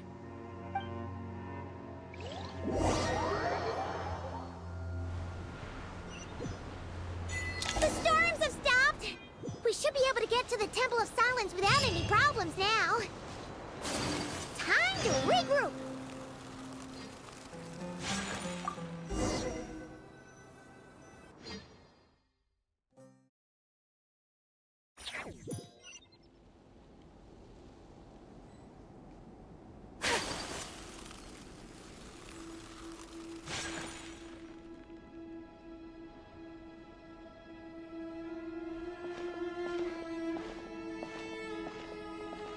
So, this is the Temple of Silence. I've heard the Nagarjanites mention it in passing, but I never imagined it would be this big. It's colossal. I thought the temple moved to the rainforest ages ago. When did they scamper back into the desert? I don't know. This plan sounds a little too risky for my liking. Even in King Deshret's day, this was experimental technology. We have no idea what could happen if we activate it. Well, unless you know of another viable alternative for the Akasha terminal, I'm afraid this is our only option. The plan is sound, and the risks are manageable. However, if we are to proceed, we must act quickly. The scale of this project is enormous. Even with Kaveh, Faruzan, and every other scholar of mechanics working on it full-time, the proposed modifications won't happen overnight.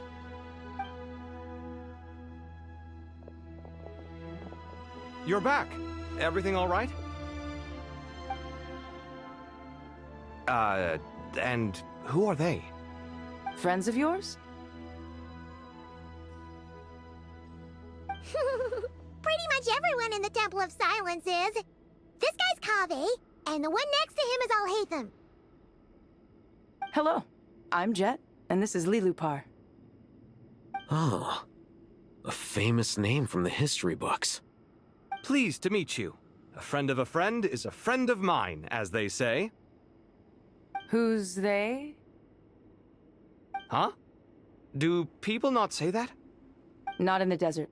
Friends you can trust, but friends of friends? Gotta keep an eye on them. Still, I do trust the Traveler's judgment. I'm sure you're good people. The sandstorms have calmed down. I take it the Gurabad problem is resolved? What did you find?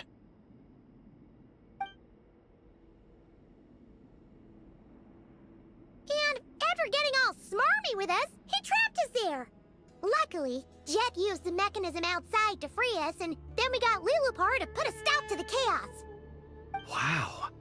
Thanks for being there to help them.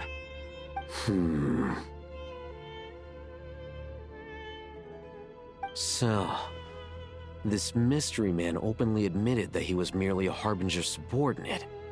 Yeah? Is there something weird about that?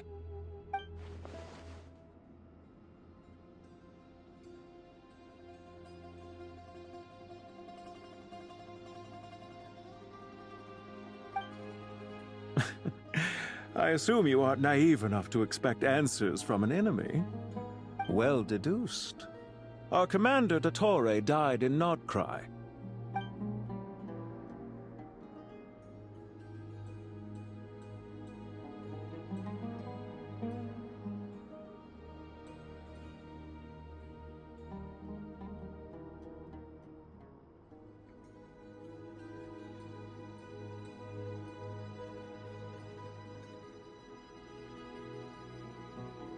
Are you wondering about his true identity? Or do you think there's a big conspiracy behind all this? I wouldn't go as far as to call it a conspiracy. Just the simple fact that having someone to shift the blame on tends to prove useful should trouble come knocking later. The most important thing for now is to solve the immediate problem. Perhaps that man knew you wouldn't have the resources to investigate his background and so didn't put much effort into disguising himself. This is all getting a little cryptic for me. I'll let you guys talk while I take a walk with Lilupar. Jet? Aren't you with the Blazing Beasts? What a coincidence. Didn't expect to run into you here. We're mercs. You can run into us anywhere. Who's this with you? So, did you find the solution you were looking for in the Temple of Silence? You bet we did. This place is incredible. It has everything. So far, we've discussed a plan and verified its feasibility. Building a new system from scratch is out of the question. So our only option is to modify the Akasha using certain resources we hope to find in the mausoleum of King Deshret.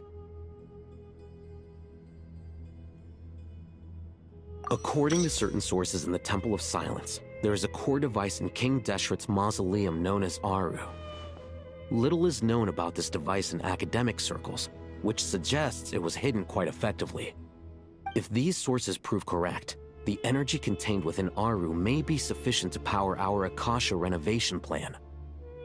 However, this raises difficult questions regarding technological integration. The sages are still debating it.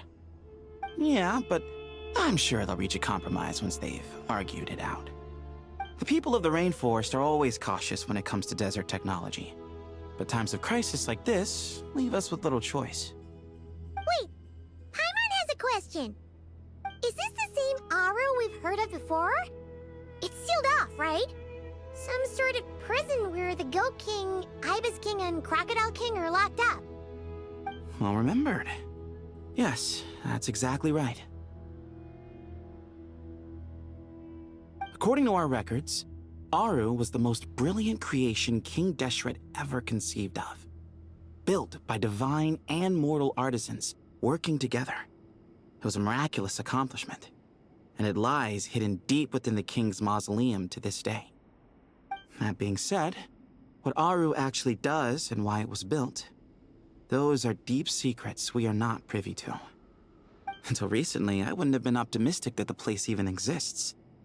The only reason I'm inclined to believe it now is because we heard it from the Ibis King Thoth himself at his temple. The tale of how the 3 retainers of Al-Akhmar were imprisoned in Aru. Paimon totally gets that. When Paimon first heard about it, she thought it sounded pretty unbelievable too. Do you guys still remember that? The Ibis King told us they were trapped in Aru and that they had to answer 3 questions to get out. I think I remember. What causes our rise and fall? What obliterates love and hate? And what determines truth and falsehood? Those were the 3 questions, right? Yeah. Oh, if only Nefer were here. She's dealt with the Ibis King before, so she might know more.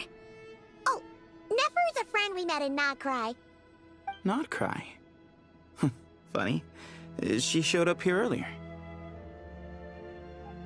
Huh? Yeah.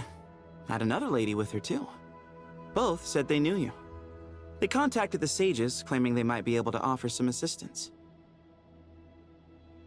Really? They came here to help out? Yes, really. It was just before you got back.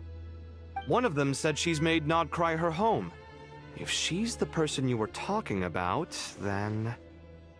Looks like betting on Aru was the right choice. See? They're right over there. Nicole! Never! Why, hello! We're here to help.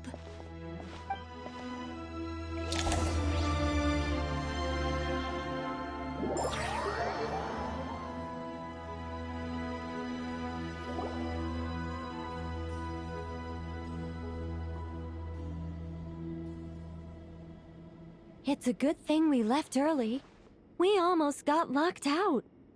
Locked out? What do you mean? Oh, you haven't heard? An invisible barrier has appeared around Sumeru's borders, cutting off all travel in and out. No one can leave and no one can enter. Sumeru has become a lonely island. Are the Fatui behind this too? Actually, no. This has nothing to do with them. I suspect it's a defense mechanism within Irminsul itself. Irminsul is the source of Tevat's ley lines, after all, and Sumeru is the nation closest to it.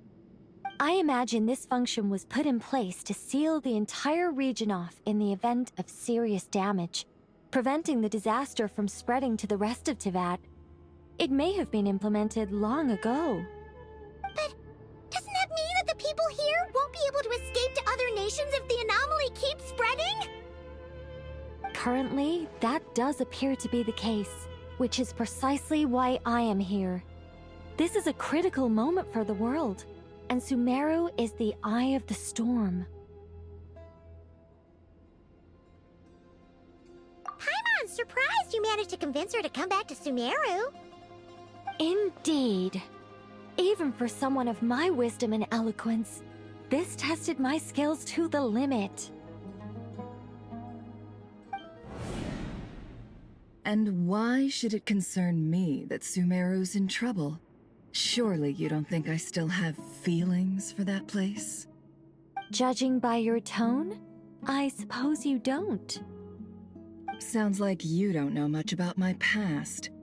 And here I thought you knew everything. All I know is that the Ibis King is the source of your power. He was quite a prominent moon envoy once upon a time, so I do know a thing or two about him.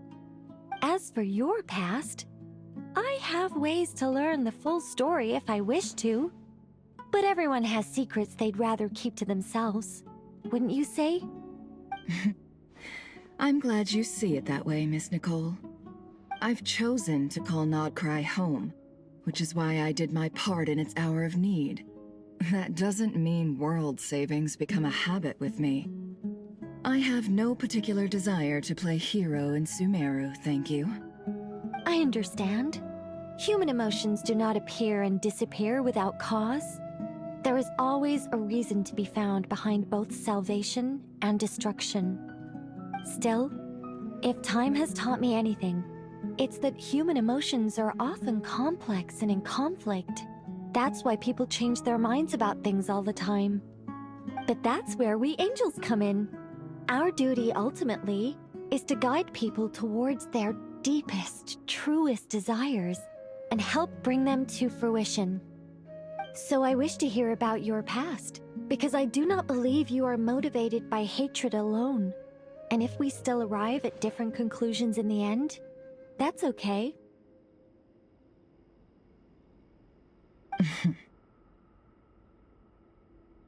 I refuse. Wait, what? But I set the atmosphere and everything. Isn't this supposed to be the moment when we finally open up to one another? Is it? Maybe I'm not so good at reading the atmosphere. You're right, Nicole.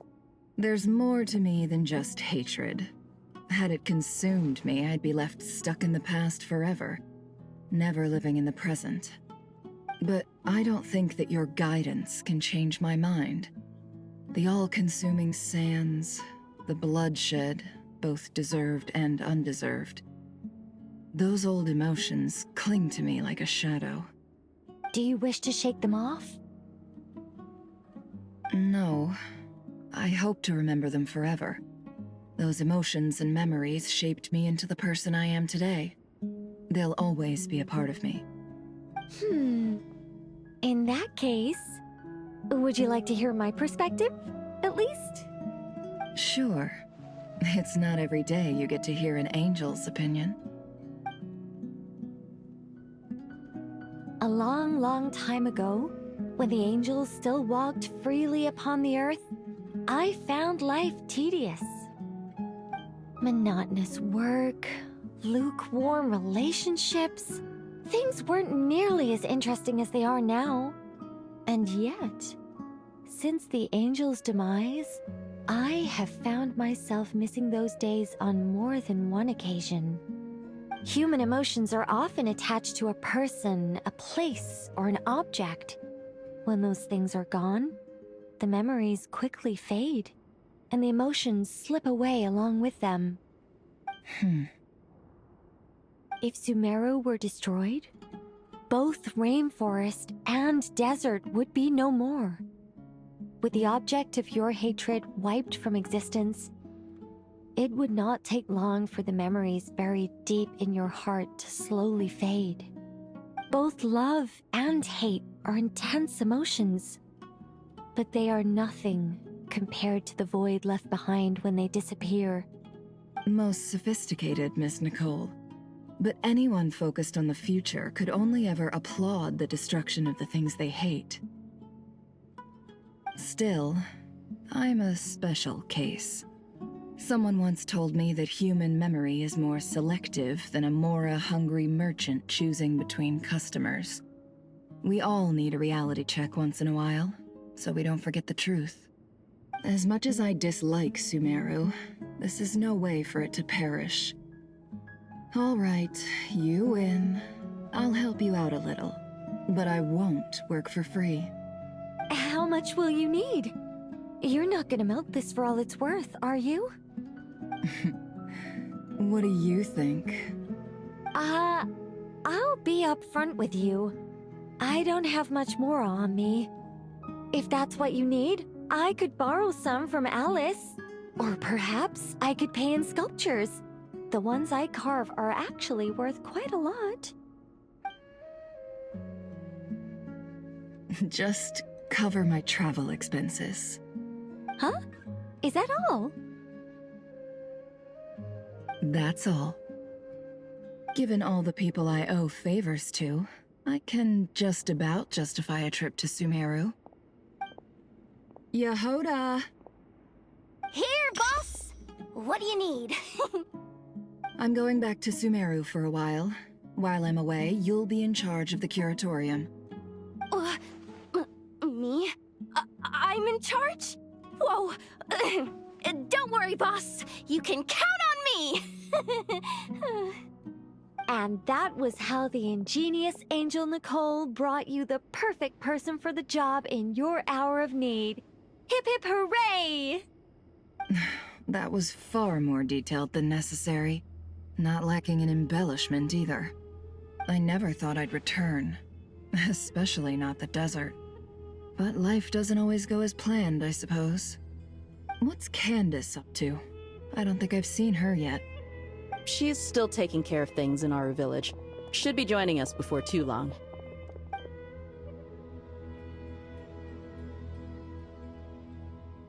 Oh, and sorry. Hope we're not interrupting anything. We have some good news, though. We're planning to go to the mausoleum of King Deshret to look for the legendary Aru, then use it to try and restore the Akasha system. According to records in the Temple of Silence, the mausoleum houses something called Aru's Chute, which can be used to establish connection with Aru. We still have some time before we leave, so there's no rush. By the way, who are these two new faces? Just call me Nefer. I'm based in Nodcry. Did I hear you mention Aru? Correct. Well, I happen to have a connection with one of the 3 retainers imprisoned inside, the Ibis King. I'm here to get things done, so if you don't mind, I think I should come with you. That sounds perfect. Miss Nefer, are you from the desert by any chance? Why do you ask? I don't know. There's a familiar air about you. Plus, you mentioned Candace. Sorry, I don't mean to pry. It was just a random thought. I'm Dia, an eremite mercenary. My work usually keeps me out in the desert. I'm on good terms with Dory, and she's mentioned you all before. It's nice to finally put faces to the names. However, my associate here is probably less well acquainted with you. Why don't you all introduce yourselves? Actually, I'm a little better acquainted than you might think.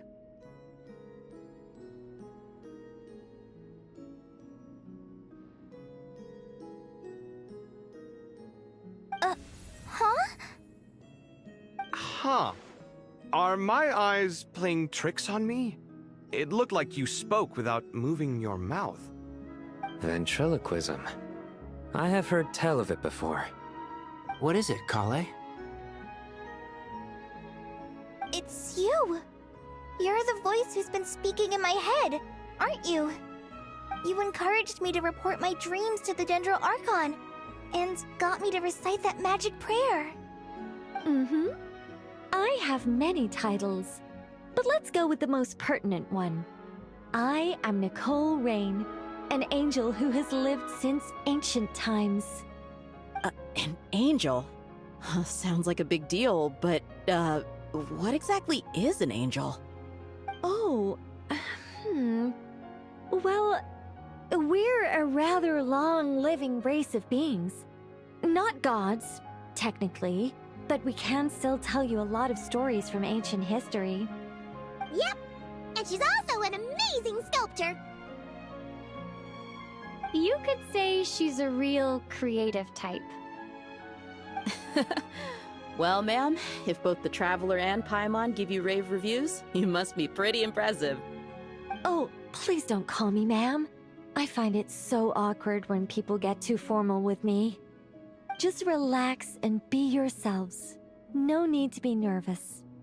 Miss Nicole, if it's okay, could I ask you a few questions? Yes, you may. I can see your heart is filled with confusion, and you are desperate for answers. I also know which questions you want to ask me. Why did you dream of Sumeru City in disarray? Why did those verses soothe the Jinn only when recited by you?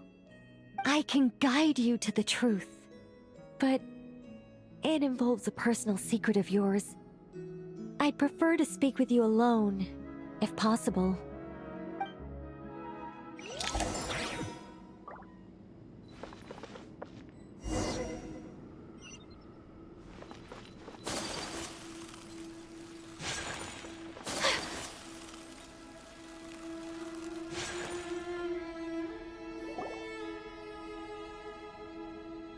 I thought we were going to speak alone. This is a lot more people than I was expecting. What's wrong with it? Even the doctors at Dar al-Shifa allow patients to be accompanied by family members. Well, if Kale doesn't mind her secret being revealed, I have no problem with it. Thanks for being so considerate, Miss Nicole. I don't know what secret you mean, but whatever it is, there's no need for me to hide it from my closest friends. Closest friends? It's so nice to hear that. All right. In that case, I'll get right to it. Kale, are you aware that there are god remains inside your body? I am. When I was young, I got sick with Elazar. Nothing could cure it. The Fatui convinced my mom and dad that they could help, and I was sent to an unfamiliar place. There were a lot of other kids just like me there. This creepy guy injected us with some strange medicine, which I heard contained god remains. I can still remember the pain like it was yesterday. But thanks to the friends who've stuck by me all this time, I've gradually been able to overcome those memories. Anyway, so you're saying that what happened to me has something to do with the god remains they injected me with? Yes. Those were the remains of Nabu Malikata, the goddess of flowers. What? Huh. Fascinating. You don't seem surprised like the rest of us. Why? The possibility crossed my mind when Kale recited the Goddess of Flowers song and calmed the Jinn. Ah! You made Paimon jump! What are you doing here, Lilupar? I was merely passing through when I heard the name of the Goddess of Flowers. Be assured that I share your surprise. You, with the hat. Are you certain? I sense no trace of the Lord of Flowers within her. Well, it is a very small fragment. Unless special methods are used to manifest its power, even her closest acquaintances would find it near impossible to detect. After the goddess passed away, her remains were scattered across the desert. King Deshret gathered all the pieces he could find and buried them in the eternal oasis.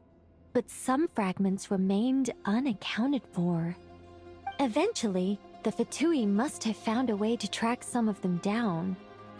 Presumably for use in some experiment. It's not an uncommon occurrence. You're more shaken than I thought. In one sense, you've been extraordinarily lucky. So many people who yearn for this kind of power never attain it, yet you have coexisted with her all this time without even realizing it. I don't know what to say. I'm glad that I could help everyone with this power, really. But knowing that a fragment of the Goddess of Flowers is inside my body is... it's a strange feeling. Well, people value their autonomy very highly. Even a well-intentioned intruder can shake one's sense of self. I understand how you feel, Kale. But once you get used to it, you'll find it's nothing to be concerned about. Huh. I guess you, of all people, have a good reason to speak on this. 2 good reasons, in fact. Incidentally, 3 is the maximum number of Hermanubis' Ba fragments that I could bear. Let me guess. Because 2's company, but 3's a crowd? Thanks for helping to explain the joke, Tighnari. Not my intention. Goddess preserve me. I should take my leave. This boy in his wolf's head hat speaks much too differently from the Hermanubis I remember.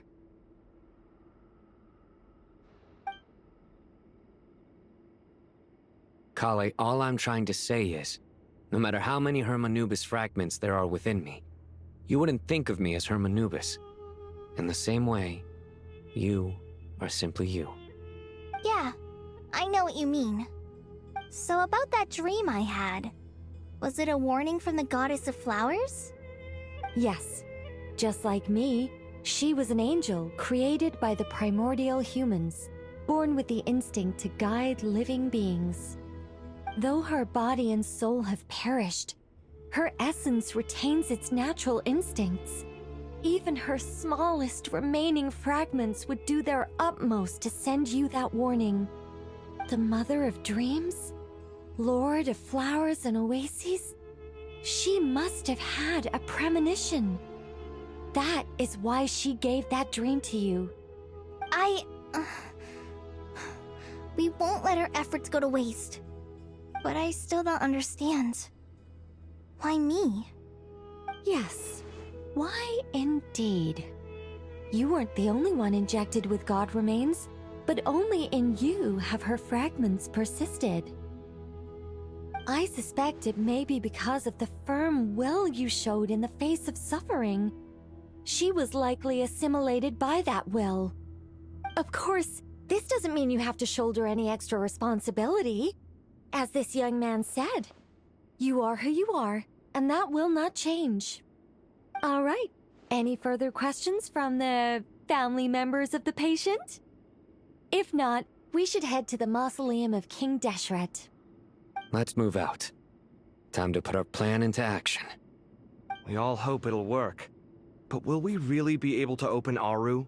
And even if all 7 pillars of King Deshret agree to let us proceed, the scale of the work to follow is daunting, to say the least.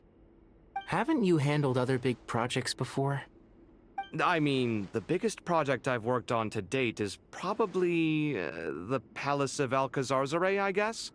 But this is orders of magnitude beyond that. It's a total nightmare. Look on the bright side. At least this time you're actually here when Sumeru needs you most. You won't have to come asking me for details after the fact. Mock me all you want. But now that I'm here, things will be resolved far more quickly and smoothly than last time. Kave's self-doubt disappeared in an instant. Like magic. Well, this confidence is most gladdening. Now, go and pack your things. We'll head to the mausoleum as soon as you're ready.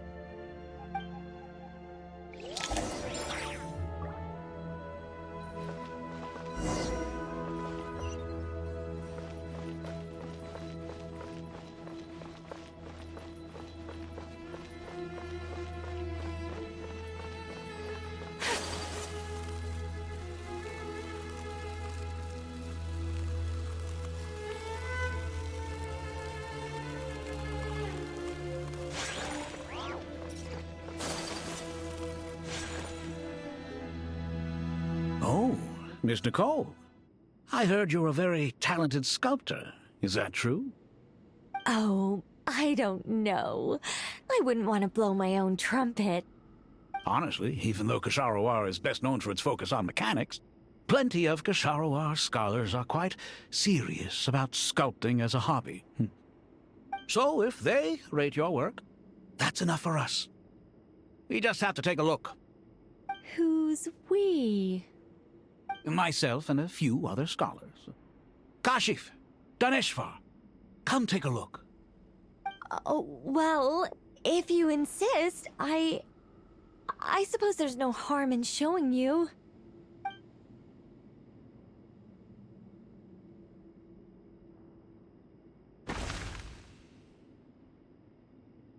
Whoa! Where did that come from? Look at the level of detail. It's so lifelike. The squirrel descends from the heavens like a champion, and the earth trembles beneath its feet. What do you think? Striking, isn't it? Kaveh? Kaveh, come here for a sec. Oh, and Madame Farazan, didn't you used to study in our darshan? Come take a look. All right, but hang on a moment. I have to finish reviewing this proposal first. You called? What is it, youngster? This squirrel statue. Isn't it cute? Oh, a squirrel. I wouldn't say cute per se. The realism is what stands out to me. Were you trying to carve a statue of a hero, young lady? Oh, a hero? I suppose so. Actually, I didn't really have a specific theme in mind. I just started working on it, and this is how it turned out. I see. Well, do you tend to read novels about heroes in your spare time? As a matter of fact, I do quite enjoy those. Everyone loves a good tale of daring do, right?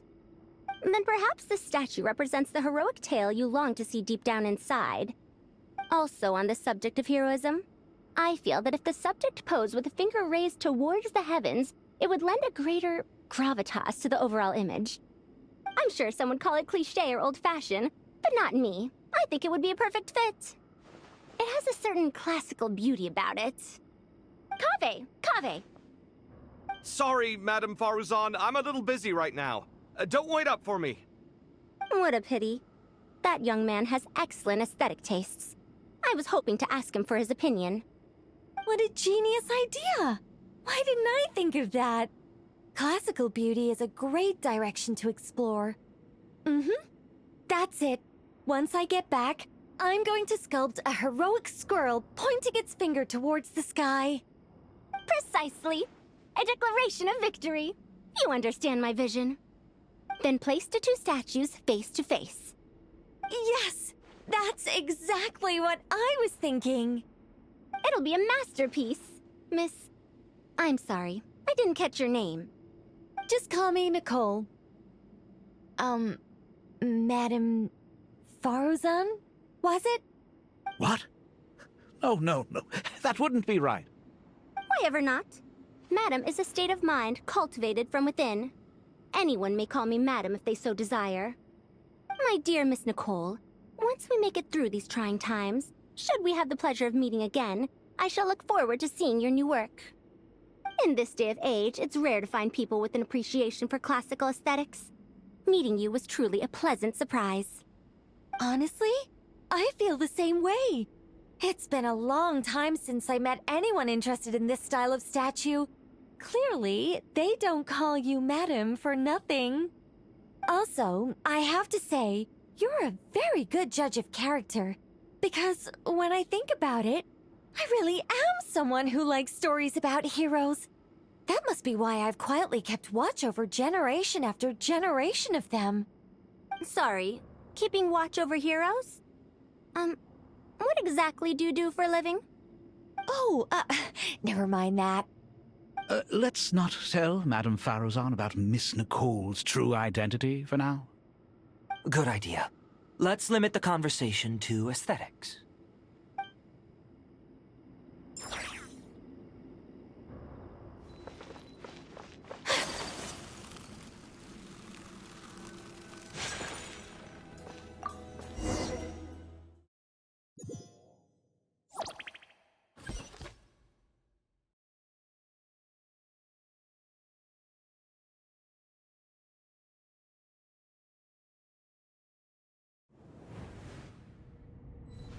I hope everyone's ready.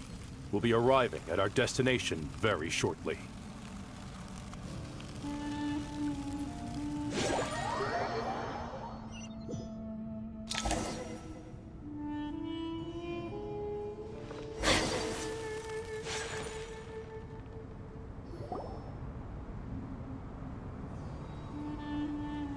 Why, we've not seen so many visitors ever, really. What is this place now, a tourist attraction? Ah, closer inspection reveals many familiar faces. To what do we dusty old fellows owe the honor? Surely you're not just here to chat. You surmised correctly. We are here to carry out a rather enormous project. Ho, enormous, you say? How large, then? Larger than the gaping void in our lives? Why, you've even put a smile on Goatee and Crocco's faces. All this activity is making for quite the special day.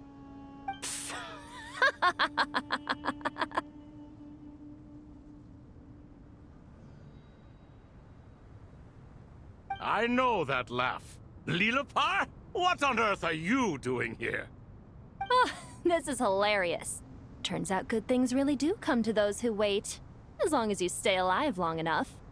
When did you three get locked up in here? And still you act all high and mighty, putting on a show for the younglings. Truly hysterical. Why, you... Yes, I know. No need to shout. You're right, Lilipar. Goatee, Crocco, and I all have the same problem. But didn't King Deshret seal you away? How did you break free, and how did you get in here? Who knows? Perhaps you can ask my master one day, should you ever get the chance. Behold, the executioners of old. Some have turned into fragments residing in human bodies, and others are imprisoned eternally, leaving not a single shard behind.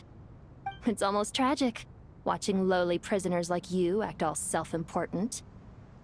Curiosity gnaws at you, doesn't it? Your interest in the outside world threatens to burst you at the seams. I'm starting to take a liking to this magic bottle lady. Time is of the essence. Let's get down to business. We come to you, O three ancient lords, to request your assistance on behalf of the Academia. If we can help you regain your freedom, then please consider lending us your aid. As for precisely what we need your help with, it's a long story. So, to demonstrate our sincerity, we are prepared to first resolve the problems that plague the three of you. All right, stop arguing, Croco. And Goatee, don't you start. What's the harm in letting her speak? It's not worth getting so angry about. Forget about her. The 3 questions are the crucial thing here. But do you really have a way to answer them? You once answered the final question, Nefer, but the seal did not open. Unless, with the passage of time, you have found a new answer? You could say so. When you first asked me what determines truth and falsehood, my answer was a liar's soul. Liars are the best at seeing through the falsehoods of the world. But if you want them to tell you the truth, you have to reach their soul. I think that makes sense. I found it quite compelling myself, and I told Nefer so. Unfortunately, it brought us no closer to liberation. Well, that's simply because it was my answer, not the one King Deshret was looking for. Can you guess which answer Al-Ahmar wanted then? Time. And that's not only the answer to the final question, it's the answer to all 3 of them. All things wax and wane with the passage of time. Love and hate eventually fade into nothing. Current affairs are always fraught with conflict and controversy. Only time can distinguish between right and wrong. You once described King Deshret as a proud man. I'd say that the prouder someone is, the more inclined they are to believe that only time is qualified to be their judge. Time. Well. Indeed. Perhaps in building Aru, our king was in fact attempting to reverse time, to bring love and hate, right and wrong, the rise and fall of all things back to their point of origin.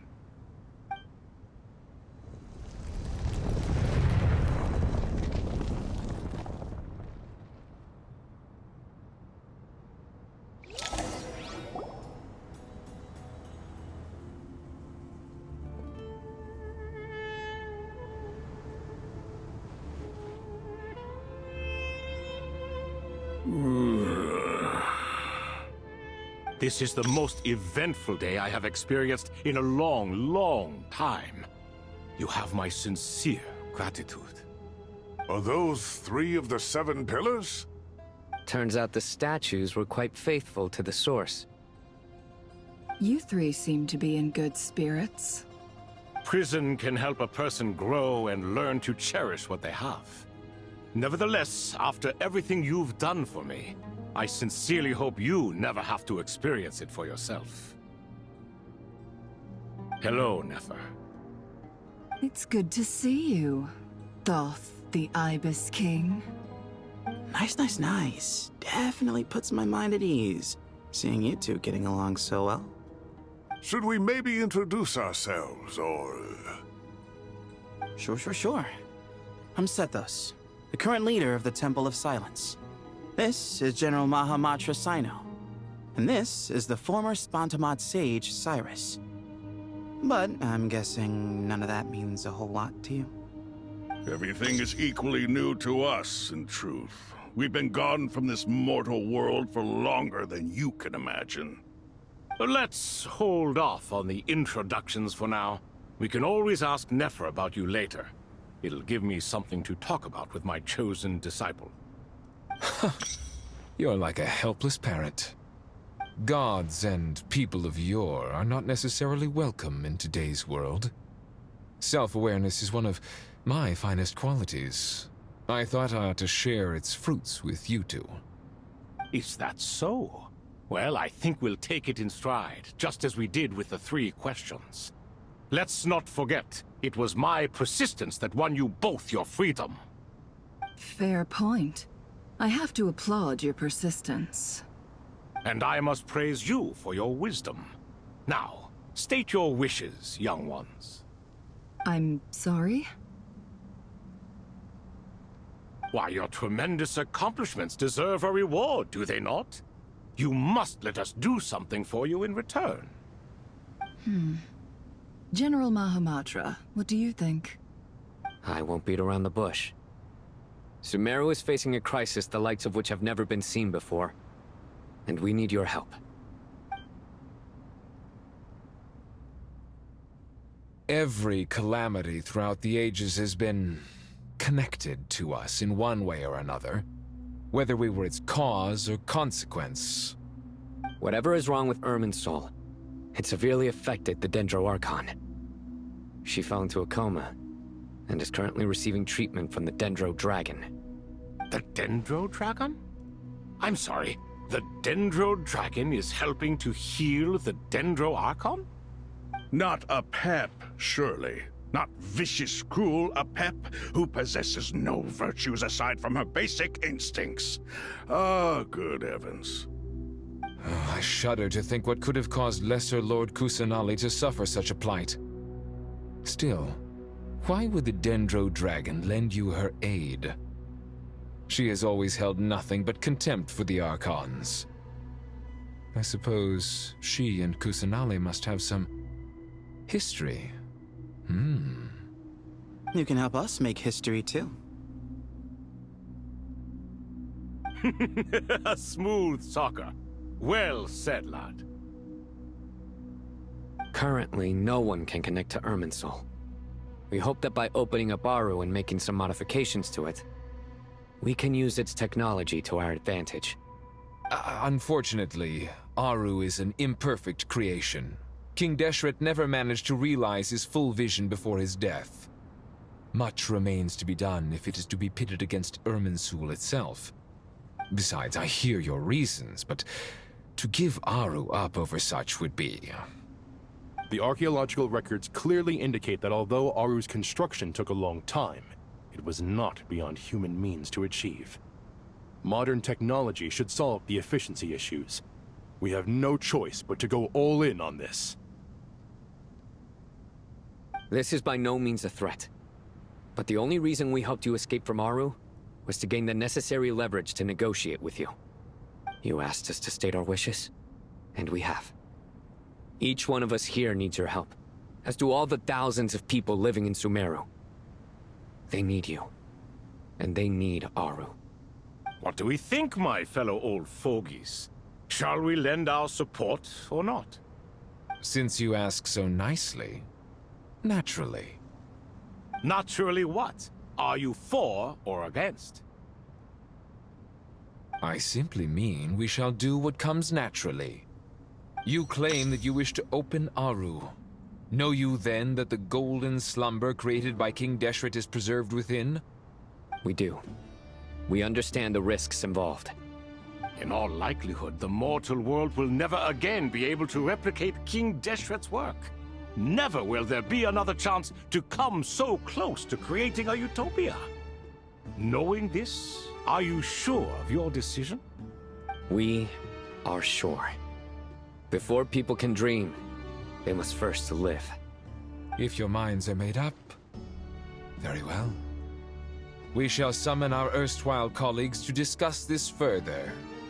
Saint Shezepank, Saint Bennu, once you surrendered to silence and were buried with King Deshret. But now, we invoke the right to awaken you with our voices.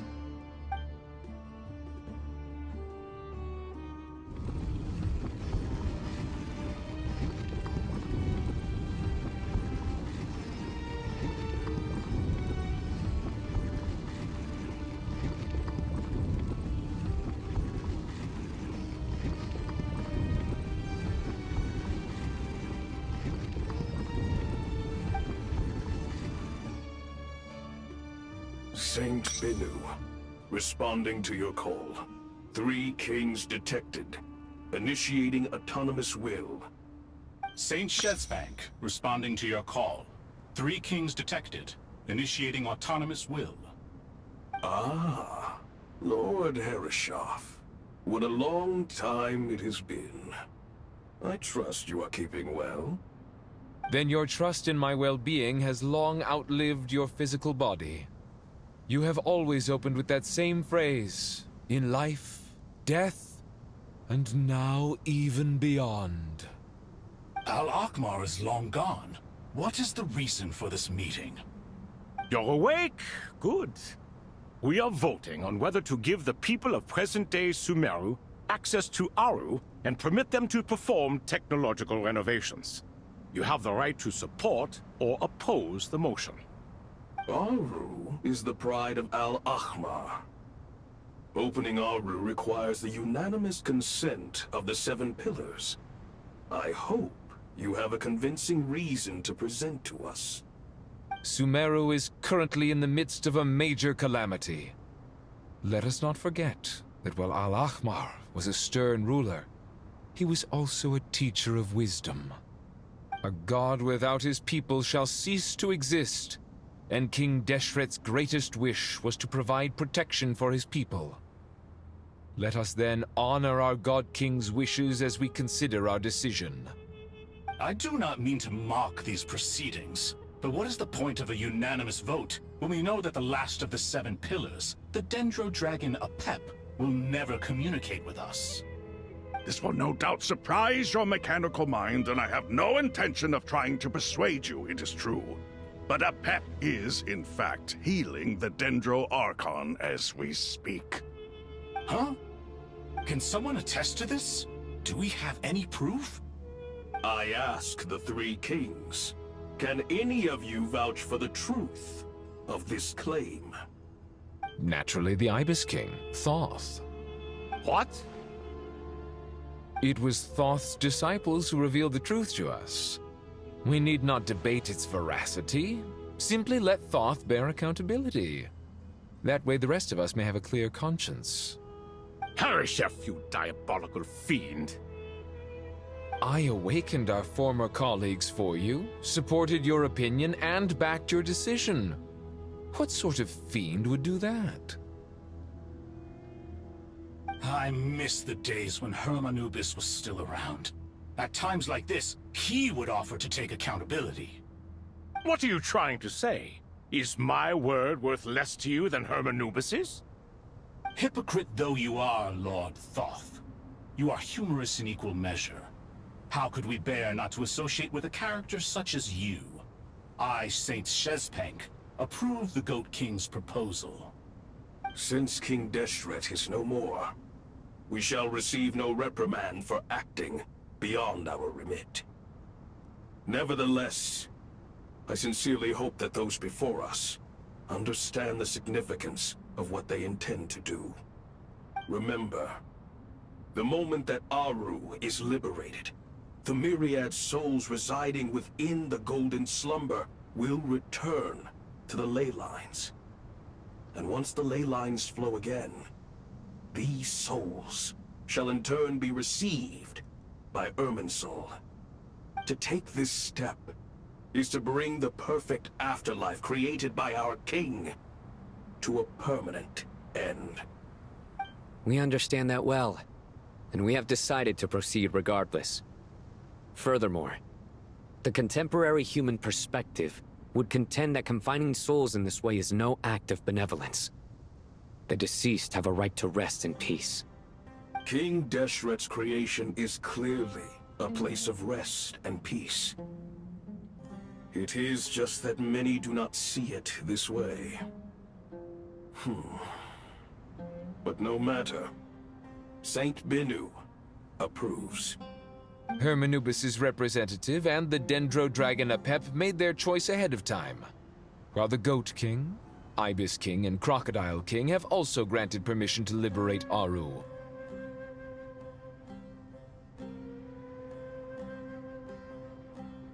By the grace of His Majesty, guided by his wisdom and will, let the gates of Aru be reopened.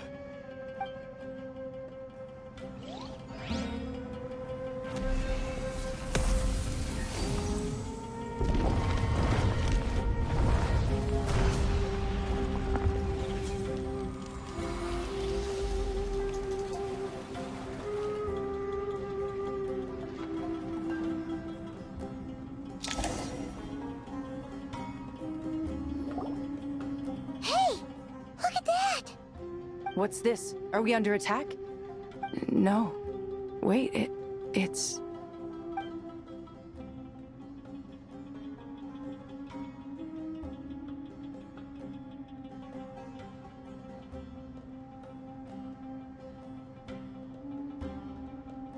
Here you are. Through the sands of time. I see you. Father. Father, is it really you? It's Jet's father, Jibril! That's right! He entered the golden slumber, didn't he? I smell blood and sand on you. You've grown. Strong as a wild beast, and without shedding a tear. You have to leave, don't you? Please, just answer me this. What should I do for you? This meeting is a blessing from the gods.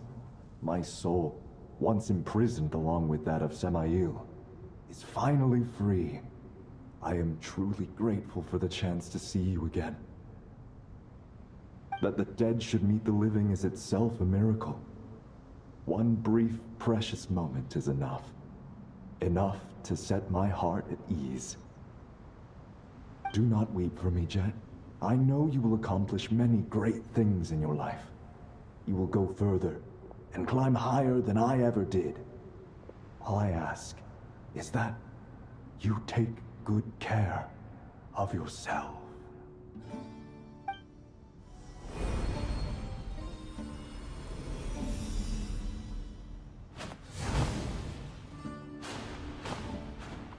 Father! Father! Father. Hey, Jet. Do you want something to eat? Maybe it'll help you feel better. I'm fine. Thanks, Paimon. It was just a little sudden. The chance to see my father again meant the world to me. He was trapped in the golden slumber for our sake. And now, after all this time, he can finally rest in peace. I'm glad. It's a huge relief. You've grown strong, Jet. More than enough to fend for yourself. Yeah. I'll leave the past in my memory where it belongs. My family, the good times and the bad. Goodbye, Father.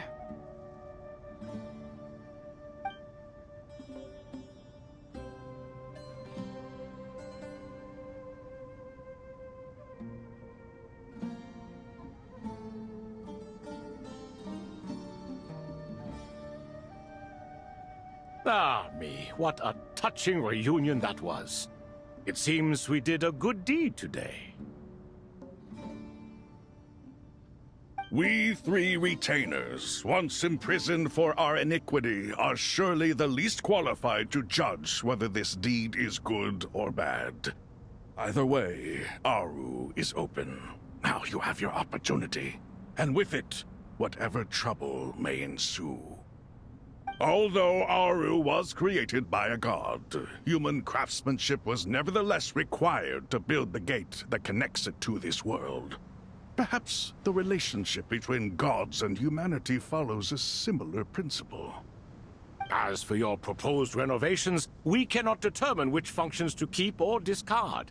Proceed as you see fit, but please entrust the task to your most accomplished scholars, or Bennu will be most displeased. It matters not. The Ibis King shall be accountable if any problems arise.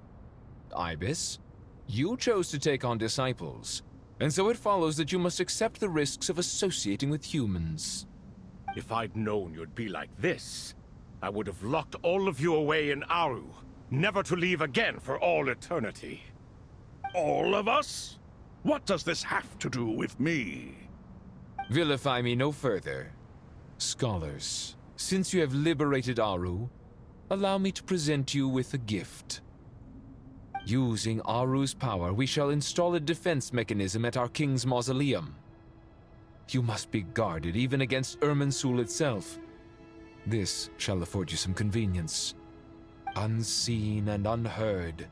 From this moment forth, none may by sight or hearing perceive anything said or done within the mausoleum.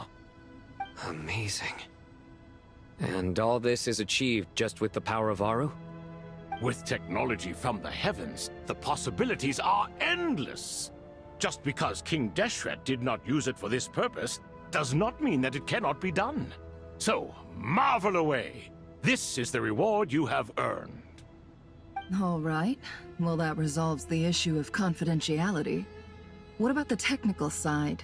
Do we have the manpower? Why, yes. I've already contacted them. They'll be here soon.